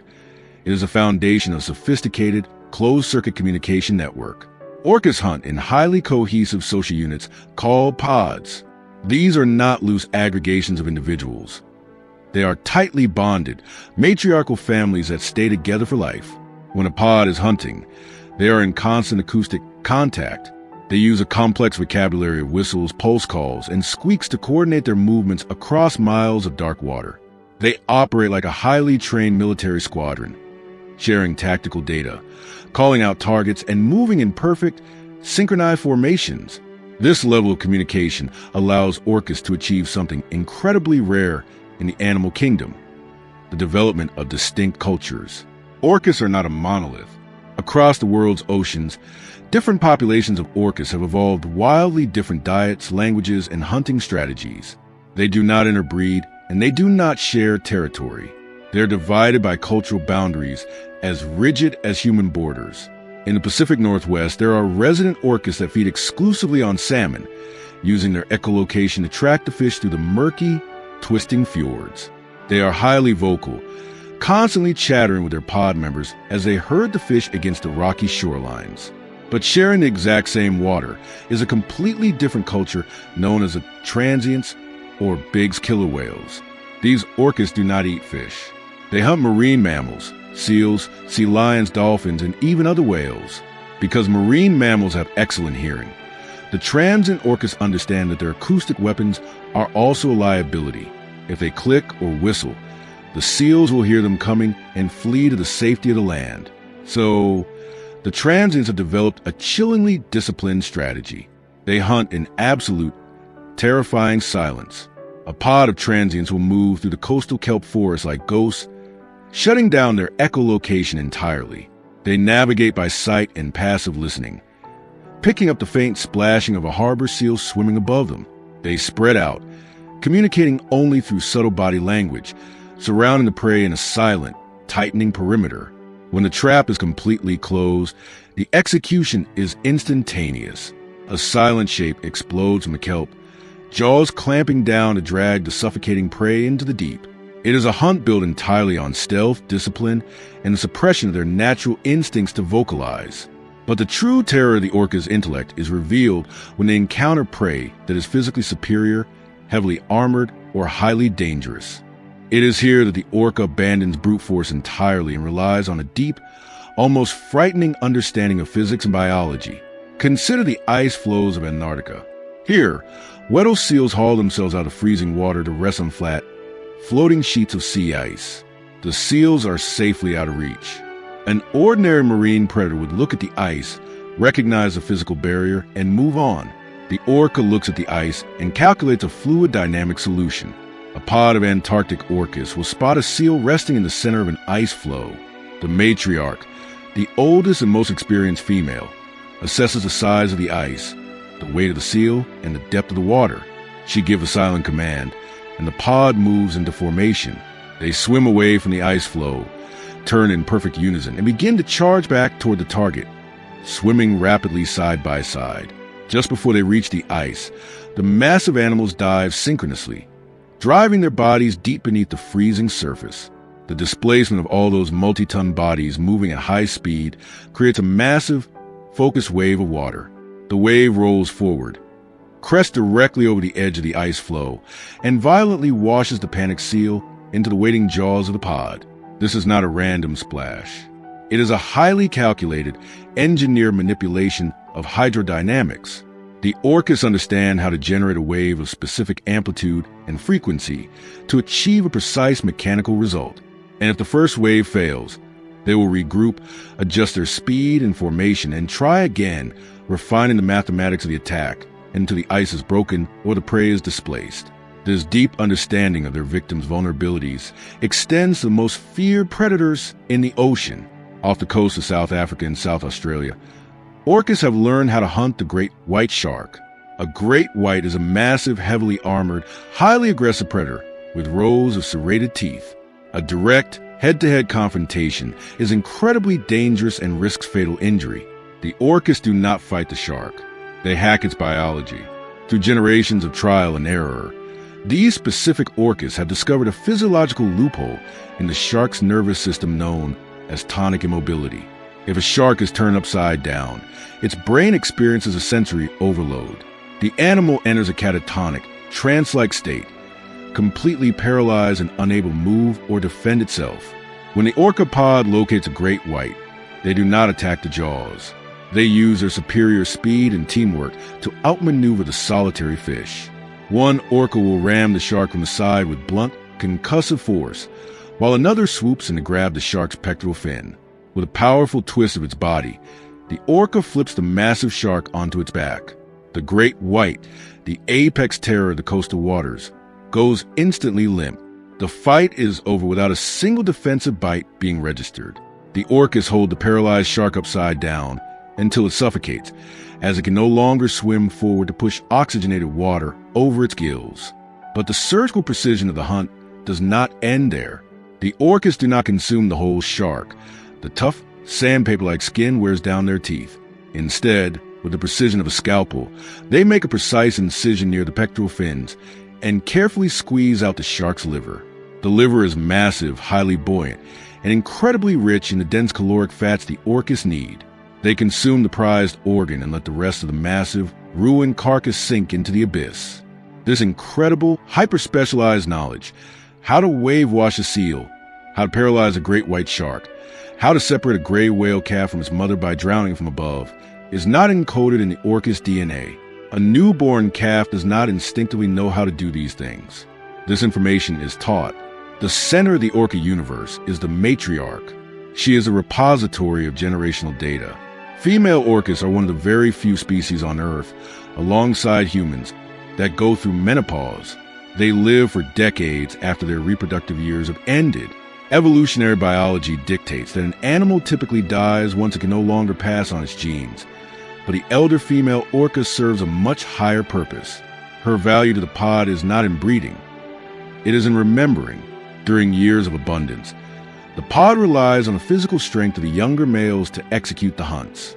But during years of severe famine or when ocean currents shift and traditional food sources vanish, the physical strength of the pod is useless. It is in these moments of desperation that the matriarch takes the lead. She relies on memories forged decades earlier. She remembers the hidden seamounts, the distant coastal inlets, and forgotten migration routes that saved her own mother during a similar famine 50 years ago. She guides her family through starvation, navigating by a mental map spanning thousands of miles of featureless ocean. The younger orcas watch her. They listen to her acoustic calls, and they learn. They practice the hunting techniques on seaweed and debris, slowly mastering the complex, coordinated movements required to survive. The pod is a living, breathing academy, where the curriculum is survival and the cost of failure is death.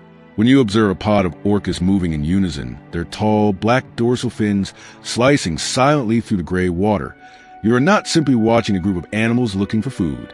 You are watching a highly advanced, non-human civilization navigating a hostile universe. They have bypassed the slow, rigid process of physical evolution by developing the ability to adapt their behavior in real time. They have weaponized communication, perfected the mathematics of hydrodynamics, and learned to exploit the deepest biological weaknesses of every other creature in the sea. In the vast, unforgiving theater of the ocean, the orca stands alone as the ultimate proof that the most dangerous weapon nature can produce is not a sharper tooth, a thicker shell, or a faster tail.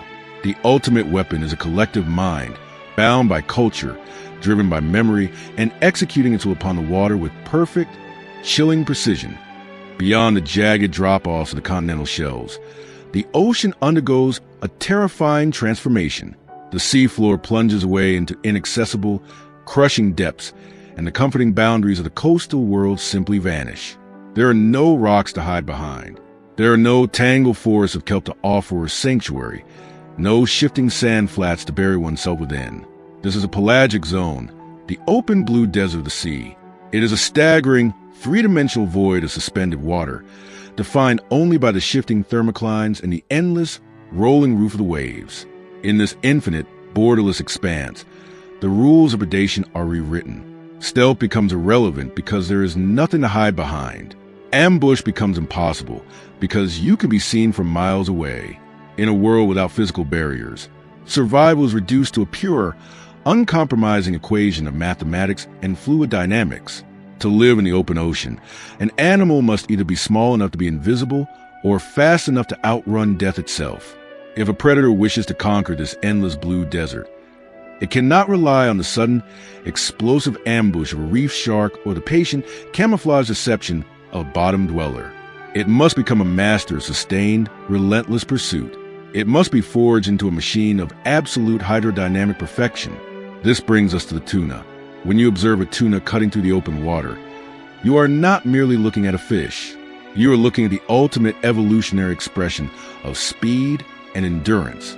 Its body has been aggressively sculpted by the unforgiving physics of water resistance. Water is incredibly dense, constantly tearing at the forward momentum of anything moving through it, generating a friction known as drag. Every ridge, every bump, every unnecessary scale on a fish's body creates microscopic eddies and vortices that bleed energy. The anatomy of the tuna is a hostile rejection of drag. The body is an absolutely flawless metallic teardrop. The snout is sharply pointed, designed to pierce the dense fluid, while the torso gently widens to house a mass of swimming muscles before tapering down to an unbelievably narrow, rigid stalk known as the caudal peduncle. This peduncle is the biomechanical hinge that connects the body to the tail, and it is reinforced with hardened keels that slice through the water like the stabilizing fins of a jet aircraft. Even the fins of the tuna are engineered to minimize resistance. When the predator needs to accelerate to its maximum velocity, its pectoral and dorsal fins do not simply lay flat. They retract completely. The tuna folds them into specialized, recessed grooves running along the sides of its body, creating an unbroken, perfectly flush surface. It effectively turns itself into a smooth, biological torpedo. And at the rear of this torpedo is a tail that operates unlike almost any other in the sea. The tail fluke is not broad and flexible. It is tall, narrow, and shaped like a stiff crescent moon. It does not undulate or wave. It beats with short, incredibly rapid, high-tension strokes, functioning less like a paddle and more like a high-speed propeller, translating every ounce of muscular contraction into brutal forward thrust. But hydrodynamic perfection alone cannot conquer the open ocean. A fish can have the most streamlined body on Earth, but if its muscles run out of fuel, it will quickly fall behind in a high-speed pursuit. The true secret to the tuna's absolute dominance is not just its shape, but the terrifying furnace burning inside its chest. Most fish in the ocean are ectothermic, meaning they are cold-blooded. Their internal body temperature is dictated entirely by the temperature of the water surrounding them. In the deep, cold waters of the pelagic zone, this presents a severe biological limitation. Cold muscles contract slowly. A cold-blooded predator may be capable of short, violent bursts of speed, but it will quickly fatigue as lactic acid floods its chilled tissues. The tuna has bypassed this limitation by evolving an internal heating system, an incredibly rare physiological trait known as regional endothermia. Deep within the core of the tuna's body lies a dense, complex network of interwoven arteries and veins known as the rete mirabile, the wonderful net. As the massive swimming muscles of the tuna contract, they generate an enormous amount of metabolic heat. In a normal fish, this heat would be instantly lost as the blood travels to the gills to be oxygenated by the freezing seawater. But in the tuna, the rete mirabile acts as a highly efficient countercurrent heat exchanger. The warm, deoxygenated blood, leaving the muscles, runs directly alongside the cold, oxygen-rich blood returning from the gills. The heat is transferred from the exiting blood to the incoming blood, trapping the thermal energy inside the fish's core. This means that even when swimming through frigid deep ocean currents, a tuna can keep its brain, its eyes, and its massive red swimming muscles significantly warmer than the surrounding water. Warm muscles contract faster, process oxygen more efficiently, and recover from exertion almost instantly. Warm eyes process visual data with a higher frame rate, allowing the predator to track fast-moving prey with terrifying clarity. The tuna is, for all practical purposes, a warm-blooded athlete competing in a cold-blooded arena. This metabolic superiority is the foundation of the tuna's hunting strategy, which relies on complete psychological and physical exhaustion of its prey. In the open ocean, small bait fish like sardines, anchovies, and mackerel have only one defense against the void: each other. They gather in schools that can number in the millions. These schools are not just chaotic swarms. They are highly synchronized, complex superorganisms. Every individual fish acts as a sensory node, feeling the minute pressure waves of its neighbors through its lateral line. When a predator approaches, the school reacts instantly, parting like a curtain, expanding and reforming with liquid grace. This collective behavior creates a massive, swirling visual distortion that confuses the targeting systems of most predators, making it impossible to isolate a single vulnerable target. A predator that relies on a single, sudden strike will charge into the school, miss its target as the fish scatter, and quickly grow exhausted. The tuna approaches the school with a completely different mindset. It does not hunt through ambush. It hunts through a relentless war of attrition. When a squadron of tuna locates a massive bait ball, they do not immediately attack the center. They deploy around periphery, using their superior speed to form a wide, circling perimeter. They begin to compress the school. By darting inward and abruptly veering away, the tuna exert a massive, invisible pressure on the bait fish. The natural instinct of a frightened sardine is to swim toward the center of its group, seeking the safety of the crowd. As the tuna continue their high-speed strafing runs, the massive, loose cloud of fish is forced into a tighter and tighter formation. What was once a relaxed, drifting school is compacted into a dense, panic sphere of flashing silver. This is the bait ball. From a distance, it looks like a single, massive organism rotating in the blue water. But inside that sphere, the conditions are rapidly deteriorating. Millions of fish are packed so tightly together that they are struggling to breathe, rapidly depleting the dissolved oxygen in the localized water. Now, the tuna begin the true assault. They rely on their warm-blooded endurance to maintain a pace that the cold-blooded bait fish simply cannot sustain. Individual tuna break from the circling perimeter and slice directly through the dense core of the bait ball. They accelerate to speeds exceeding 40 miles per hour, their bodies flashing with metallic, iridescent blue. They do not just bite randomly. They calculate the trajectory of the fleeing fish and snatch them out of the water column with terrifying precision. With every high-speed pass, the tuna disrupt the synchronized swimming patterns of the school. A sardine relies on the fish next to it for guidance. But when a massive, warm-blooded predator repeatedly tears through the formation, leaving a wake of turbulent water and panic, the communication network of the school begins to break down. The bait fish are forced to make constant, frantic course corrections. They are accelerating, dodging, and braking, burning through their limited energy reserves at an unsustainable rate. This is the psychological brilliance of the tuna's strategy. They are inducing reaction time fatigue. The bait fish are being forced to process too much threat data too quickly for too long. As the assault continues, the relentless pressure begins to fracture the superorganism. Small clusters of exhausted sardines lose their synchronization and splinter away from the main bait ball. Once a fish is separated from the geometric confusion of the school, its doom is absolute. A tuna will immediately lock onto the isolated target, its warm-blooded muscles easily outpacing the frantic, tiring bursts of the cold-blooded prey. The ocean around the bait ball boils into a chaotic theater of localized violence. The surface of the water erupts in white foam as the tuna drive the baitfish upward, pinning them against the impenetrable ceiling of atmosphere. The flashing silver bodies of the prey are reflected in the shifting light of the surface, creating a chaotic strobe effect that would blind a lesser predator. But the tuna's heated visual cortex tracks the movements flawlessly. This massive expenditure of kinetic energy does not go unnoticed. The high-speed hunting of the tuna acts as a dinner bell for the entire pelagic ecosystem. The panic vibrations and the scent of shredded fish scale and blood drift through the water column, drawing in an array of opportunists. Sleek, blue sharks rise from the depths to scavenge the wounded. Pods of dolphins arrive, using their echolocation to further herd and isolate the terrified fish. From the sky above, squadrons of plunge-diving seabirds, gannets and shearwaters, fold their wings and drop like javelins, piercing the surface to snatch the baitfish that have been driven upward by the tuna below. The bait ball is attacked from the deep, from the perimeter, and from the sky. Yet, throughout this multi-species feeding frenzy, the tuna remain the absolute orchestrators of the chaos. They never stop moving. They weave through the diving birds and the snapping jaws of the sharks with unparalleled agility. Their rigid, crescent tails beat a relentless rhythm, powering them through the carnage again and again until the tightly packed sphere of prey is completely dismantled. When the last of the baitfish have been consumed or scattered into the vastness of blue, the frenzy instantly evaporates.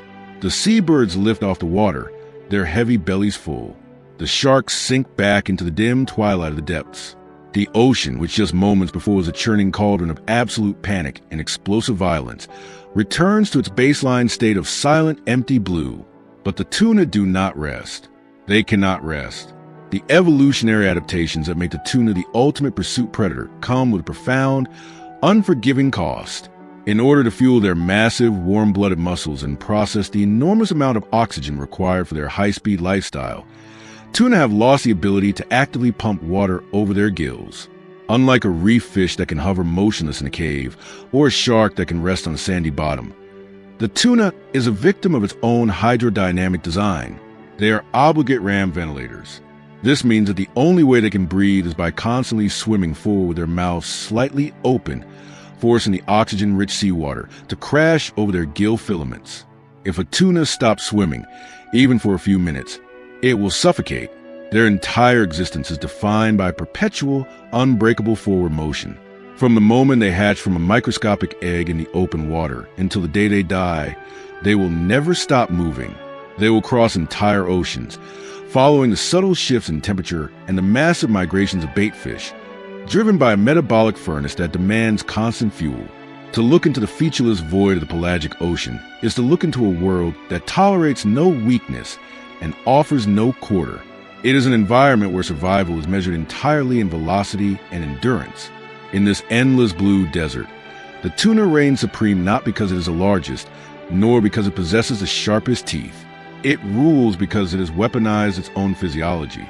It is a creature that has conquered the cold, crushed the limitations of its cold-blooded ancestry, and turned the vast, empty water into an infinite racetrack. It is a predator that never stops, never tires, and leaves nothing at wake but the silent, swirling currents of the deep. The open ocean is a realm defined by its absolute lack of boundaries. From the wind-whipped surface down to the crushing, lightless abyss, it is a three-dimensional void of suspended water. For a predator, this infinite space presents a profound logistical nightmare. In a terrestrial forest, a hunter can drive its prey against a cliff face or trap it within a narrow ravine. In a coral reef, an eel can corner a crab in a dead-end crevice. But in the pelagic blue, there are no walls. There is no geography to exploit. A frightened animal can flee in any direction, up, down, left, right, or straight into the vanishing horizon. To survive in this borderless wilderness, millions of small baitfish, sardines, anchovies, and mackerel have evolved a brilliant defensive countermeasure. Because they have no physical structure to hide behind, they build their own structure out of living bodies. They gather by the hundreds of thousands, forming massive, synchronized schools. These schools operate as a single, liquid superorganism. When a solitary predator charges into the mass, the school instantly fractures and flows around the attacker like water parting around a stone. only to seamlessly reform behind it. The sheer density and the flashing, mirrored scales of the fish create a chaotic, blinding visual distortion. A solitary hunter cannot isolate a single target in this shifting, silver storm. It quickly grows exhausted, snapping at empty water, while the massive school simply maneuvers away in the endless blue. In an environment where geography cannot be used to corner prey, a predator must possess something far more powerful than simple speed or sharp teeth. It must possess the intelligence to manufacture its own geography. It must be able to build invisible walls out of nothing but coordinated pressure and sound. This is a domain of the dolphin. When a pod of dolphins encounters a massive school of baitfish, they do not launch a reckless, high-speed ambush. An uncoordinated attack would merely scatter the fish into the vastness of the ocean, wasting precious calories. Instead, the dolphins execute a masterclass in tactical geometry. They approach the sprawling, undulating cloud of fish with a terrifying, synchronized discipline. Their sleek, hydrodynamic bodies cut through the water with minimal disturbance, fanning out to surround the school from multiple vectors. The hunt begins not with violence, but with psychological manipulation. The dolphins exploit the most fundamental instinct of the schooling fish, the desperate urge to seek safety in the center of the crowd. As the predators begin to circle the massive school, they project invisible zones of pressure. A dolphin swims smoothly along the outer flank of the fish, and the fish instinctively recoil from the threat, pushing inward. Another dolphin mirrors this movement on the opposite side. Slowly, methodically, the dolphins begin to tighten the perimeter. They are not attacking. They are herding. They swim in overlapping, spiraling arcs, compressing the sprawling, loose cloud of fish into a denser and denser formation. The fish, surrounded on all sides by the looming silhouettes of predators, continue to flee inward. The sheer scale of the school begins to collapse under the coordinated pressure. What was once a river of silver stretching for a mile is aggressively condensed into a tight, swirling, panic sphere. This is a creation of a bait ball. It is a biological anomaly, a hyper-concentrated planet of terrified fish suspended in the open water. From a distance, it pulses and shifts like a single, solid object. But confining the fish is only the first phase of the operation. The open ocean still beckons below, offering potential escape route into the dark depths. To seal the trap, the dolphin pod employs a strict, highly organized division of labor. They do not operate as a mob of hungry individuals. They act as a specialized military unit, with different members assuming specific tactical roles. A contingent of the pod takes on the role of the drivers. These dolphins position themselves at the rear and the sides of the bait ball, swimming aggressively to maintain the intense compressive pressure, ensuring the sphere does not lose its shape or scatter outward. Beneath the swirling mass, a second group deploys as the blockers. These dolphins hold a precise depth just under the panicked fish. If the bait ball attempts to dive toward the safety of the abyss, the blockers immediately surge upward, blowing streams of bubbles and flashing their white undersides to terrify the fish back toward the surface. By pinning the bait fish against the impenetrable ceiling of the atmosphere, the dolphins effectively cut off the vertical escape route.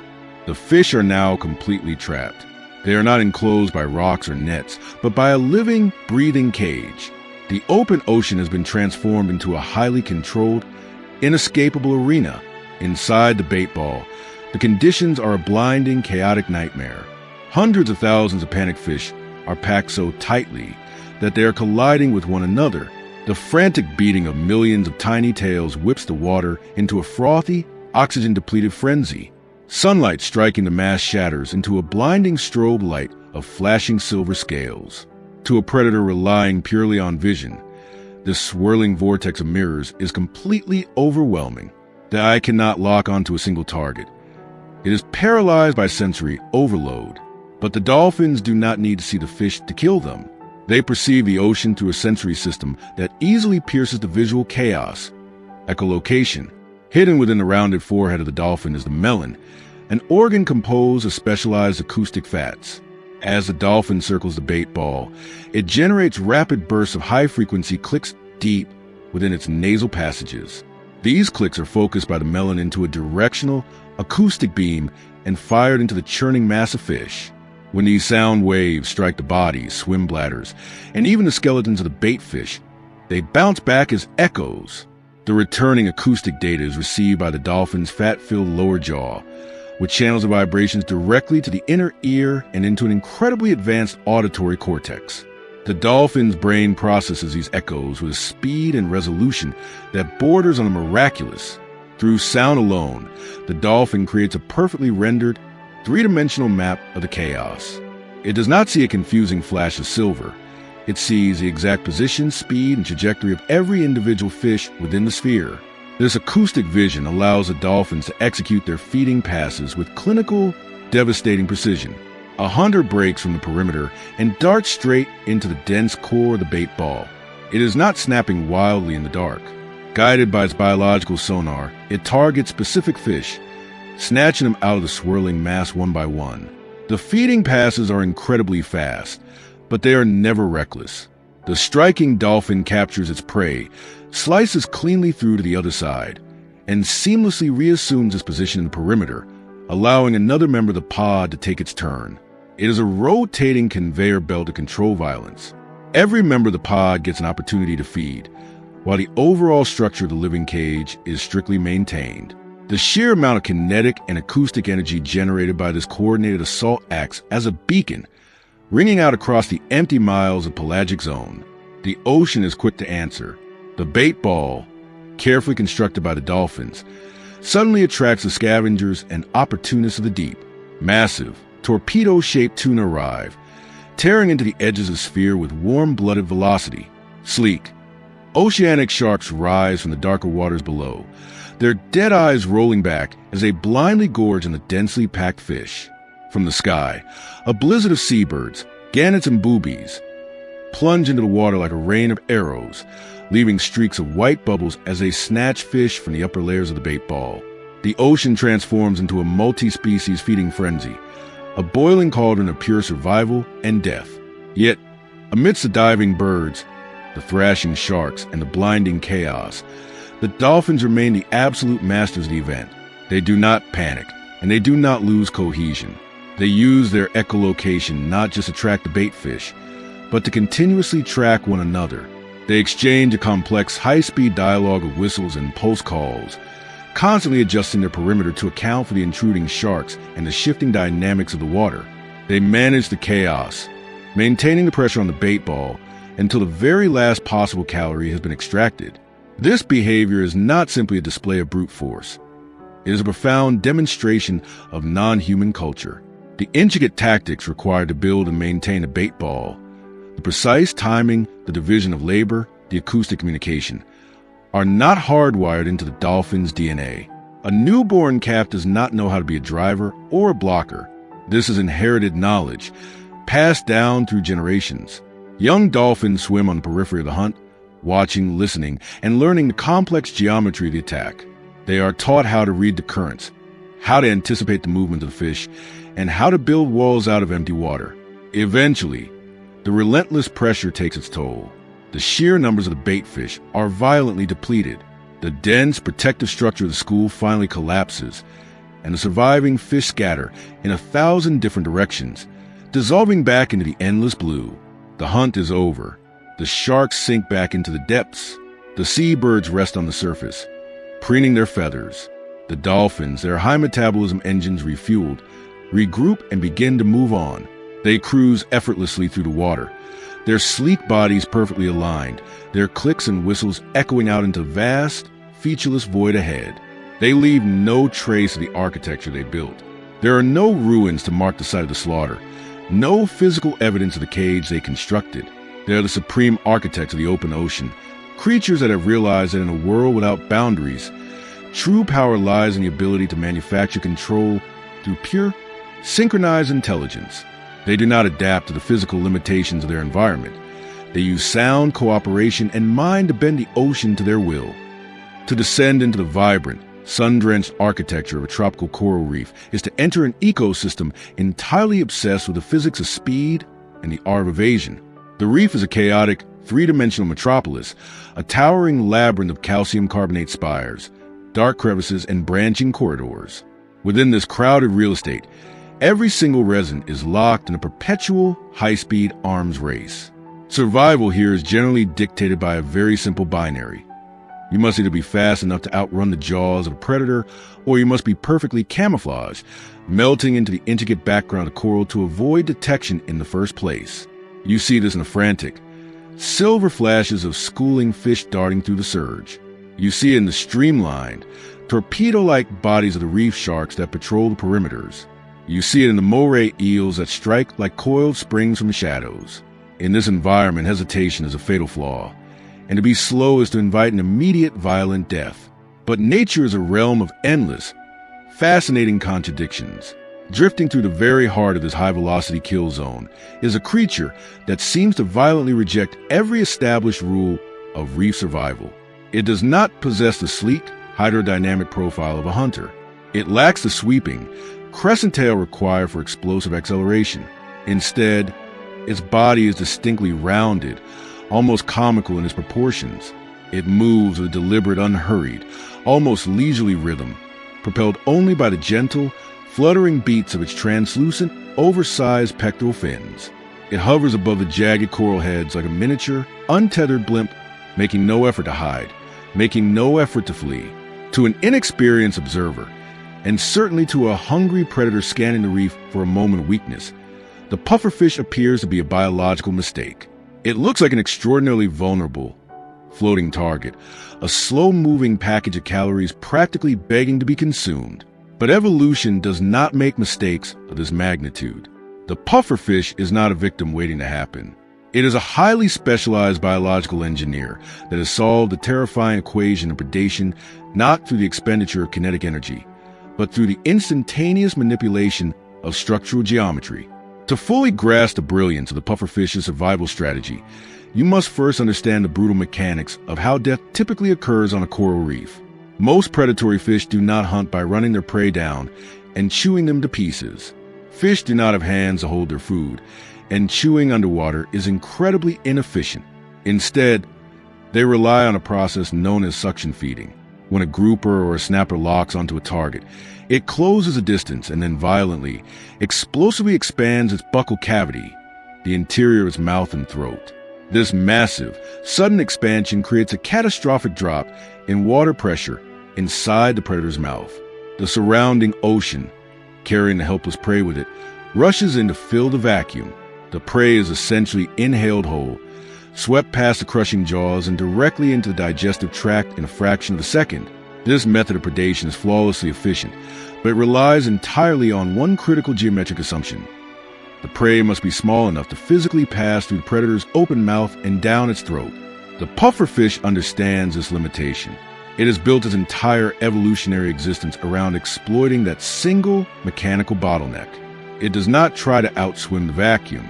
It does not try to hide from the jaws. It waits until the predator is absolutely committed to the strike, until the jaws are opening and the water pressure is dropping.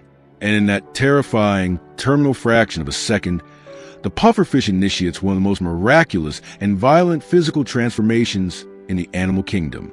It rewrites its own anatomy. The trigger is instantaneous. As the predator lunges, the pufferfish opens its mouth and begins to violently swallow the surrounding ocean. But this water is not sent to gills, and it is not sent to the intestines. It is pumped directly into a highly modified, incredibly specialized stomach. Unlike the rigid internal organs of most fish, the stomach of the pufferfish is constructed of hyperelastic, heavily pleated tissue, designed to expand far beyond its resting dimensions. As the fish gulps down massive volumes of seawater, it completely seals off its gill slits and the valve leading to its esophagus, trapping the water inside this expandable biological balloon. The transformation occurs faster than the predator's brain can process the visual data. The skin of the pufferfish, which moments before seemed normal, is also heavily pleated, folded in on itself on a microscopic level. As the stomach expands, the skin unfolds, stretching outward without tearing. Within seconds, the unassuming, slow-moving little fish has multiplied its physical volume. It turns itself into a massive, rigid, incredibly dense sphere of pressurized water. From the perspective of the predator, the easy meal has just defied the laws of physics. The predator's jaws snap shut, expecting to cleanly engulf a small, soft-bodied fish. Instead, They collide with massive, unyielding globe that is suddenly 3 or 4 times larger than the predator's own mouth.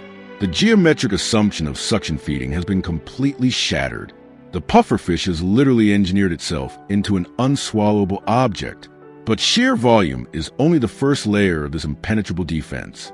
A predator, frustrated and driven by hunger, might still attempt to crush the sphere, try bite down and pop the fish like a water balloon. But the pufferfish has anticipated this mechanical assault. As the skin stretches and tightens to its absolute limit, it forces hundreds of modified scales to stand completely erect. These are not soft, flexible scales. They are thick, calcified spines, razor-sharp and incredibly rigid, locking into place pointing outward in every possible direction. What was once a smooth, vulnerable fish is now a floating, impenetrable minefield of hardened spikes. When the predator attempts to close its jaws, the spines dig deep into the soft, highly sensitive tissues of the mouth, the gums, and the palate. The pain is instantaneous and severe. The spherical shape of the inflated pufferfish makes it physically impossible for the predator to gain any kind of leverage. There is no flat surface to bite, no tail to grab, no head to crush. The inflated body displaces water in a way that makes it wildly buoyant and awkwardly resistant to compression. It rolls and slips against the inside of the predator's mouth, a jagged, agonizing obstruction that refuses to be swallowed and refuses to be crushed. Faced with a mouthful of razor-sharp spines and a physical object that is choking its throat, the predator has only one viable option left. It must violently expel the pufferfish to save itself from choking to death. The predator spits the rigid, spiky sphere out into the water, shaking its head in pain and confusion, its predatory sequence entirely derailed. Yet, as spectacular as this mechanical and geometric defense is, it is not flawless. Every so often, an exceptionally large or exceptionally desperate predator, perhaps a massive tiger shark or a giant moray eel, manages to overcome the spikes and the impossible volume. Through sheer, crushing force, the predator forces the inflated fish down its throat. For a brief, terrifying moment, it appears the pufferfish's brilliant engineering has failed. The predator swims away victorious, its stomach full. But this is where the pufferfish deploys its final, invisible, and most devastating weapon. It is a weapon that operates not on the macro level of physics and geometry, but on the microscopic, terrifying level of neurochemistry. Hidden within the internal organs of the pufferfish, concentrated heavily in the liver, the ovaries, and even trace amounts in the skin and muscle tissue, is a chemical compound known as tetrodotoxin. Tetrodotoxin, or TTX, is not just a poison. It is one of the most lethal, fast-acting, and complex neurotoxins ever discovered on the planet. It is exponentially more toxic than cyanide, and there is no known antidote. When a predator successfully swallows a pufferfish, it unknowingly unleashes this chemical nightmare into its own digestive tract. Tetrodotoxin operates with surgical, microscopic precision. The nervous system of any animal relies on electrical signals to communicate. For a muscle to move, for a lung to breathe, or for a heart to beat, the brain must send an electrical impulse down the nerve pathways. These electrical impulses travel by passing sodium ions through tiny, microscopic gates known as sodium channels. Tetrodotoxin is biologically shaped to perfectly mimic the molecular key to these gates. As the toxin enters the predator's bloodstream, it rushes to the nervous system and violently wedges itself into the sodium channels, locking them completely shut. It does not destroy the nerve. It simply unplugs it. The effects are catastrophic and rapid. Within minutes, the predator begins to experience profound numbness spreading outward from its core. The electrical signals from its brain are desperately firing, screaming at the muscles to move, but the pathways are blocked. Total flaccid paralysis sets in. The predator loses the ability to swim. It loses the ability to coordinate its fins. It begins to sink aimlessly toward the ocean floor. Eventually, the paralysis reaches the diaphragm and the gill muscles. The predator loses the mechanical ability to draw oxygen from the water. The heart continues to beat in a panic rhythm within a completely paralyzed body until eventually, suffocation claims the predator's life. The hunter dies a quiet, terrifying death in the dark, killed by the silent, chemical revenge of the slow-moving fish it just consumed. The presence of this horrifying neurotoxin raises a fascinating, paradoxical question. If the pufferfish is carrying a biological weapon so potent that it can paralyze a shark, why doesn't the pufferfish paralyze itself? How does an animal survive while its own liver is saturated with one of the deadliest substances on Earth? The answer reveals a brilliant, multi-layered evolutionary adaptation. First, the pufferfish does not actually manufacture the tetrodotoxin itself. It is not born with it. The toxin is produced by specialized, symbiotic bacteria that live within the fish's diet and its environment. As the pufferfish consumes small invertebrates and grazes on the reef, it ingests these bacteria, slowly accumulating and storing the deadly toxin within its own tissues. But to survive this bioaccumulation, the pufferfish has had to undergo a radical internal genetic mutation. Through millions of years of evolution, the physical structure of the pufferfish's own sodium channels has fundamentally changed. The molecular shape of the lock has been altered just enough so that the tetrodotoxin key no longer fits. The toxin flows harmlessly through the pufferfish's bloodstream, completely ignored by its own nervous system, while remaining a loaded gun waiting for any creature foolish enough to take a bite. The ultimate brilliance of the pufferfish's strategy, however, lies in its psychological impact on the entire reef ecosystem. Evolution does not just shape bodies, it shapes behavior. The pufferfish does not want to use its toxin. If the toxin is deployed, it means the pufferfish has been eaten and has died. The goal is not to kill the predator. The goal is to survive the encounter. And so, the defense mechanisms work in tandem as an unparalleled educational tool. When a young, inexperienced predator attacks a pufferfish, it usually experiences a painful, choking nightmare of the inflation and the spines. The predator spits the fish out, suffering lacerations to its mouth and profound sense of discomfort. It learns that the slow, hovering, rounded fish is not food, it is pain. But sometimes a predator might manage to bite down hard enough to ingest a tiny amount of the toxin before spitting the fish out, or it might consume a very small pufferfish and survive a mild, agonizing bout of paralysis. These terrifying, near-death experiences leave an indelible mark on the psychological memory of the predator. Through trial, error, and trauma, the predators of the reef learn a fundamental truth: leave the slow fish alone. This learned avoidance creates an invisible, powerful shield around the pufferfish. It is the reason it does not need to swim fast. It is the reason it does not need to hide in the dark crevices of the coral. The pufferfish drifts through the vibrant, high-speed violence of the reef, encased in an aura of biological deterrence. Its predators simply recognize its distinct shape, its unassuming, slow-motion hovering, and actively choose to swim away, searching for easier, less complicated prey. Once the immediate threat has vanished, once the frustrated predator has disappeared into the blue, the pufferfish initiates the final phase of its remarkable sequence. It does not remain a spiky, floating balloon forever. Slowly, methodically, it opens its valves and begins to expel the massive volume of water trapped within its highly elastic stomach. The water jets back out into the ocean. The internal pressure drops. The skin folds back into its microscopic pleats.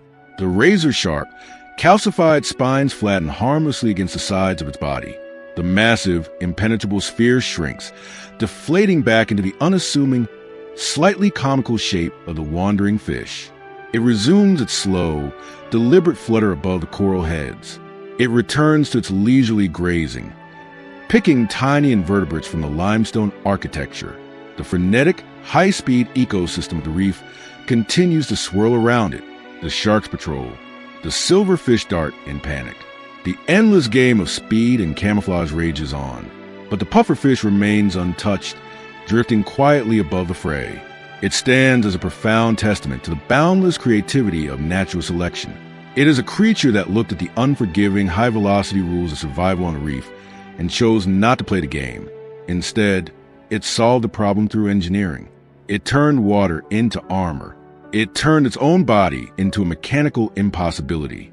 And it armed its internal tissues with a chemical silence that commands the absolute respect of the most terrifying hunters in the sea. In the vast, ruthless theater of the ocean, the pufferfish proves that you do not need to be the fastest to survive. You simply need to be the one thing the ocean cannot force down its throat. When the sun dips below the horizon and the last penetrating shafts of light dissolve from the upper layers of the ocean, the coastal seafloor undergoes a profound and absolute transformation. The vibrant, chaotic theater of the daytime reef, governed by the speed and the visual acuity of sunlit predators, abruptly shuts down. The brilliantly colored fish retreat into the shadows, wedge themselves into narrow limestone crevices, and enter a state of suspended, vulnerable sleep.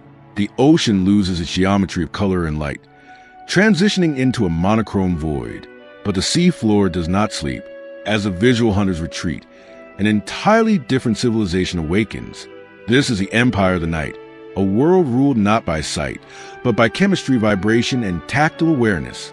And slowly, from the deepest, darkest fractures of the rock, the armored knights of this twilight realm begin to emerge. During the daylight hours, the lobster is a creature defined by rigid, uncompromising defense.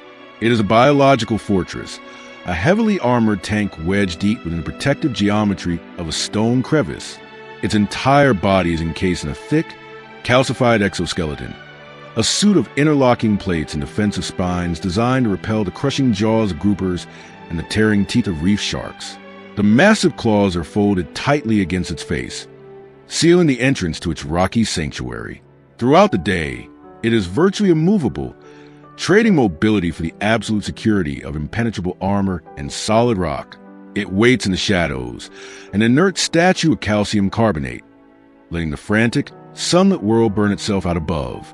But as the darkness spreads, casting an impenetrable veil over the seabed, the dynamics of survival shift. Vision, the primary weapon of the day, is suddenly rendered useless. In this blinding darkness, the lobster's heavy armor is no longer its only advantage. It is time to hunt. The awakening is slow, deliberate, and entirely silent. The lobster does not rush out into the open water.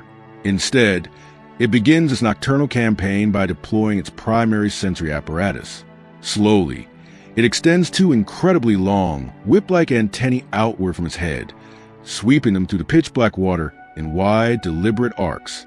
To a human observer, these antennae might look like simple mechanical feelers, designed only to bump into obstacles in the dark. But their true function is far more sophisticated. These antennae are bristling with thousands of microscopic chemoreceptors.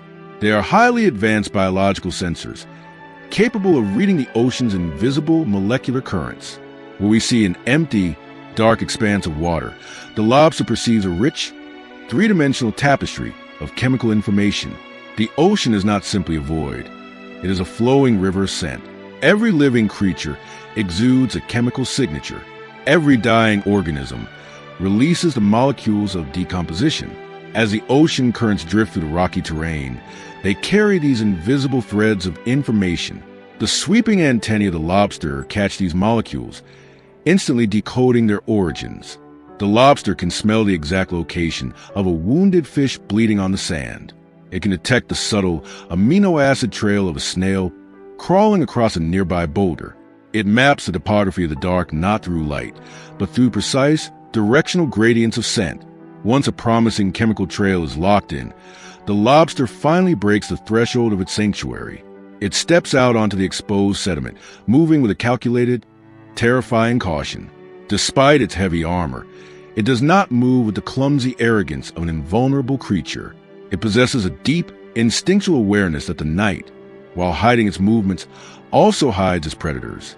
Its jointed legs step carefully across the sand, while its segmented abdomen, the powerful muscular tail, remains slightly curled beneath its body, coiled like a biological spring, primed for instantaneous release.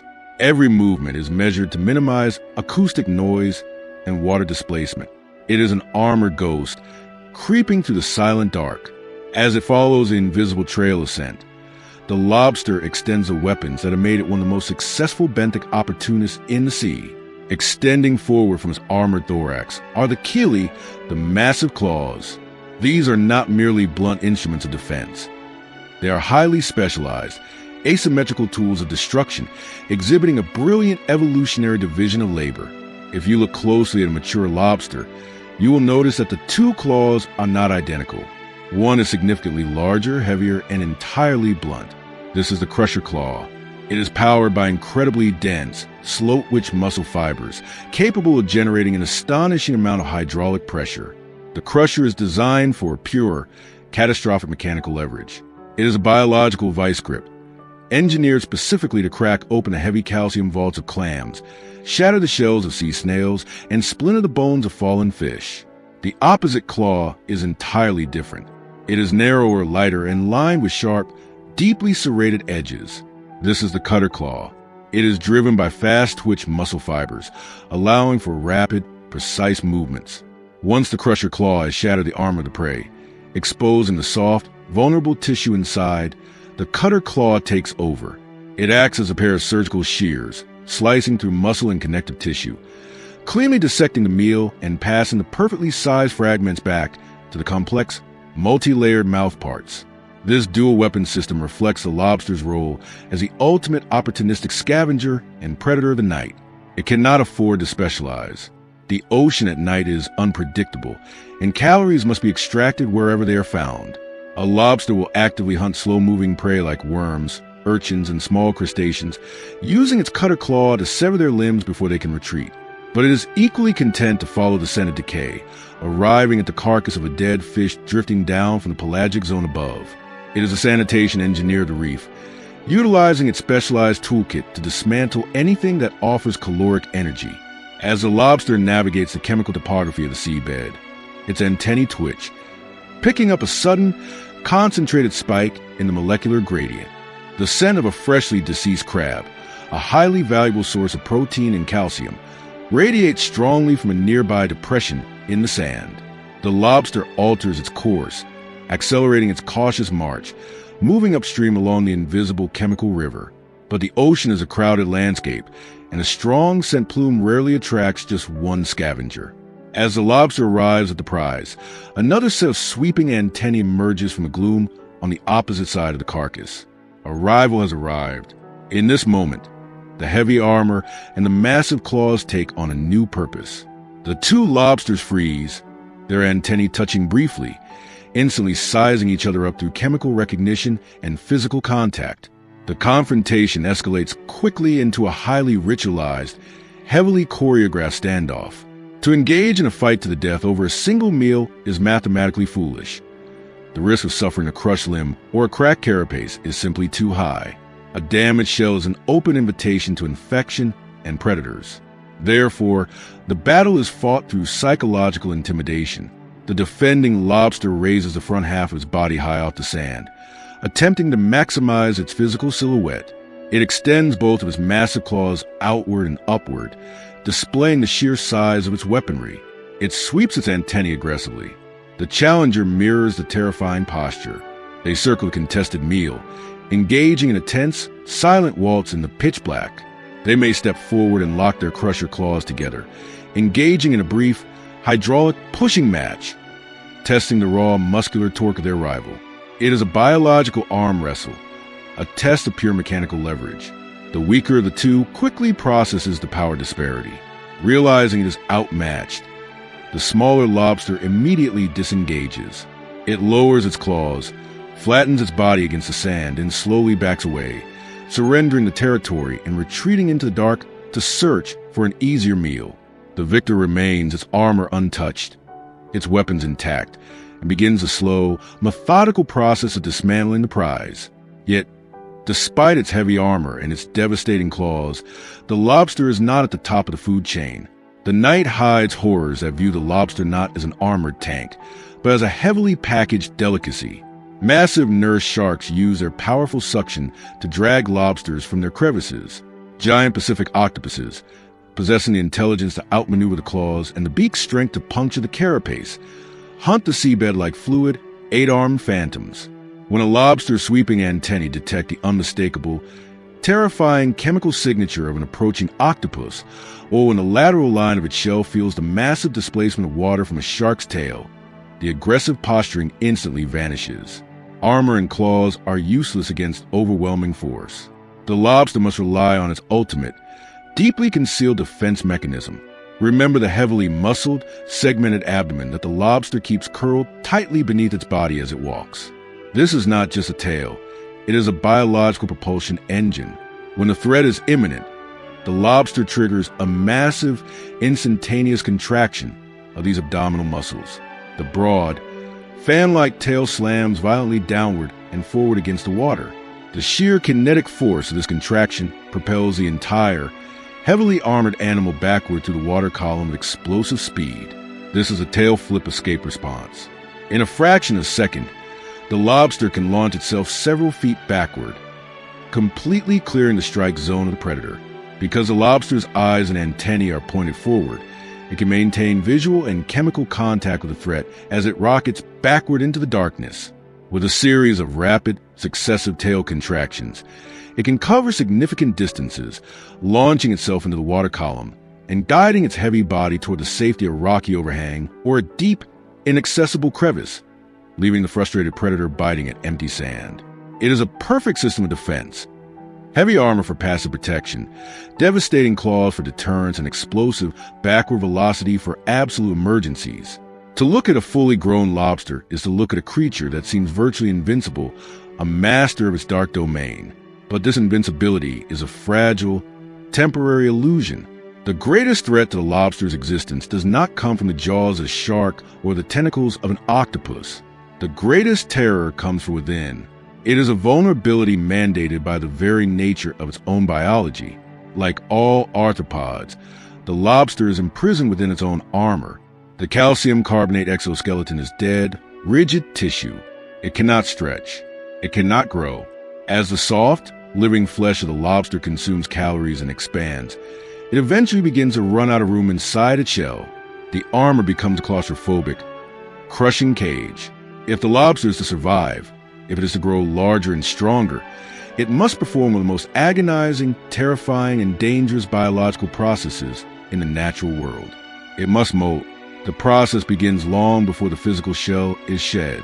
The lobster recognizes that its internal pressure has reached a critical mass. Knowing that it is about to enter a state of absolute, terrifying vulnerability, it seeks out the deepest, darkest, and most inaccessible crevice it can find. It wedges itself in, far from the sweeping currents and the hunting paths of predators. In the safety of the dark, the lobster begins to systematically dismantle its own armor from the inside out. It secretes specialized enzymes that begin to dissolve the inner layers of the hard shell, separating the living tissue from the dead calcium casing. Crucially, it begins to reabsorb the calcium from its own exoskeleton, drawing the minerals back into its bloodstream to be stored for later use. As the days pass, the lobster stops eating. It enters a state of near paralysis, and then the critical moment arrives. A highly specialized, predetermined seam running along the back of the lobster's thorax, where the carapace meets the tail, suddenly splits open. The armor has broken. Now, the lobster must perform a Houdini-like escape from its own body. Slowly, agonizingly, the animal begins to back out of the shattered shell. This is not a simple shedding of skin. The lobster must extract every single of its complex appendages from the rigid tubes of the old armor. It must pull its massive crusher and cutter claws through joints that are technically smaller than the claws themselves, rely on the fact that the muscle tissue has severely atrophied and become somewhat fluid. It must withdraw its delicate, feathery gills, its long antennae, and even the transparent, rigid lenses of its own eyes. If the lobster pulls too quickly, a limb will catch, tear off, and be lost entirely. If it takes too long, it can become hopelessly trapped halfway out, leading to a slow, miserable death. It is a process of intense, exhausting physical trauma. Finally, with one last, exhausted heave, the lobster pulls its soft abdomen free and collapses onto the rocky floor of its den. Beside it lies a perfect, hollow, ghostly replica of itself, the discarded armor. But the lobster that remains is not a heavily armored knight. It is a naked, exhausted, terrified mass of soft, gelatinous tissue. This is the soft shell phase. The new exoskeleton is present, but it is currently as thin and flexible as a sheet of wet paper. In this state, the lobster has no defenses. Its massive crusher claw is as soft as a sponge. It cannot pinch, it cannot crush, it cannot defend. Its legs can barely support its own weight. If a predator were to find it now, even a small, relatively weak fish that could never dream of piercing a hard shell, the lobster would be torn to pieces in seconds. It cannot even use its tail flip escape mechanism, because the soft shell would simply tear under the muscular strain. It is completely, utterly defenseless. It is an animal that has gambled its entire existence on the hope that its hiding place will not be discovered. While it lies hidden in the terrifying dark, the soft lobster begins a final, critical phase of the molt. It opens its mouth and violently gulps down massive amounts of seawater. It absorbs this water directly into its soft tissues, artificially inflating its body like a balloon. It stretches the soft, pliable new shell outward, expanding to a size up to 20% larger than the old armor it just discarded. Once the new shell is fully stretched to its new, larger dimensions, the waiting game begins. The lobster uses the calcium it reabsorbed from its old shell, combined with minerals extracted from the surrounding seawater, to slowly, meticulously harden the new exoskeleton. For days, sometimes weeks, the lobster remains a prisoner of its own vulnerability, starving, hiding, waiting for the chemistry of the ocean to forge its new armor. It is a period of intense, unrelenting psychological stress. Every shift in the current, every shadow that passes the entrance to its cave is a potential death sentence. But eventually, the minerals crystallize. The paper-thin skin stiffens into hardened chitin. The joints lock into place. The crusher claw regains its dense, unyielding rigidity. The armor is restored, larger, thicker, and heavier than before. The transformation is complete. The period of absolute terror is over. The lobster flexes its massive, newly hardened claws in the dark, testing the hydraulic pressure of its renewed weaponry.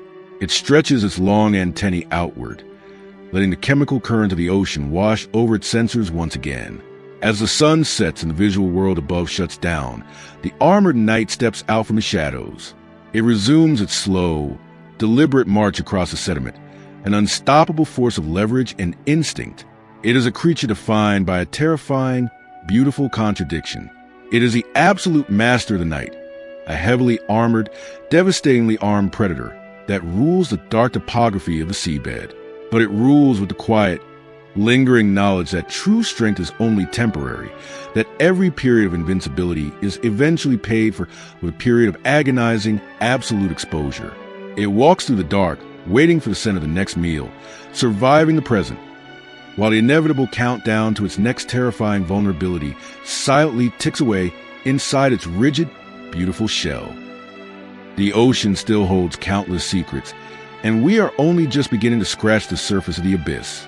If you want to continue exploring the darkest depths and uncovering the truths of the apex predators that rule them, hit the subscribe button and welcome to Marine Documentary. Ring the bell so you never miss our next expedition into the unknown. If this journey into the deep fascinated you, leave a like to support the channel, and tell us down in the comments which marine mystery we should uncover next. Until then, respect the water and keep exploring.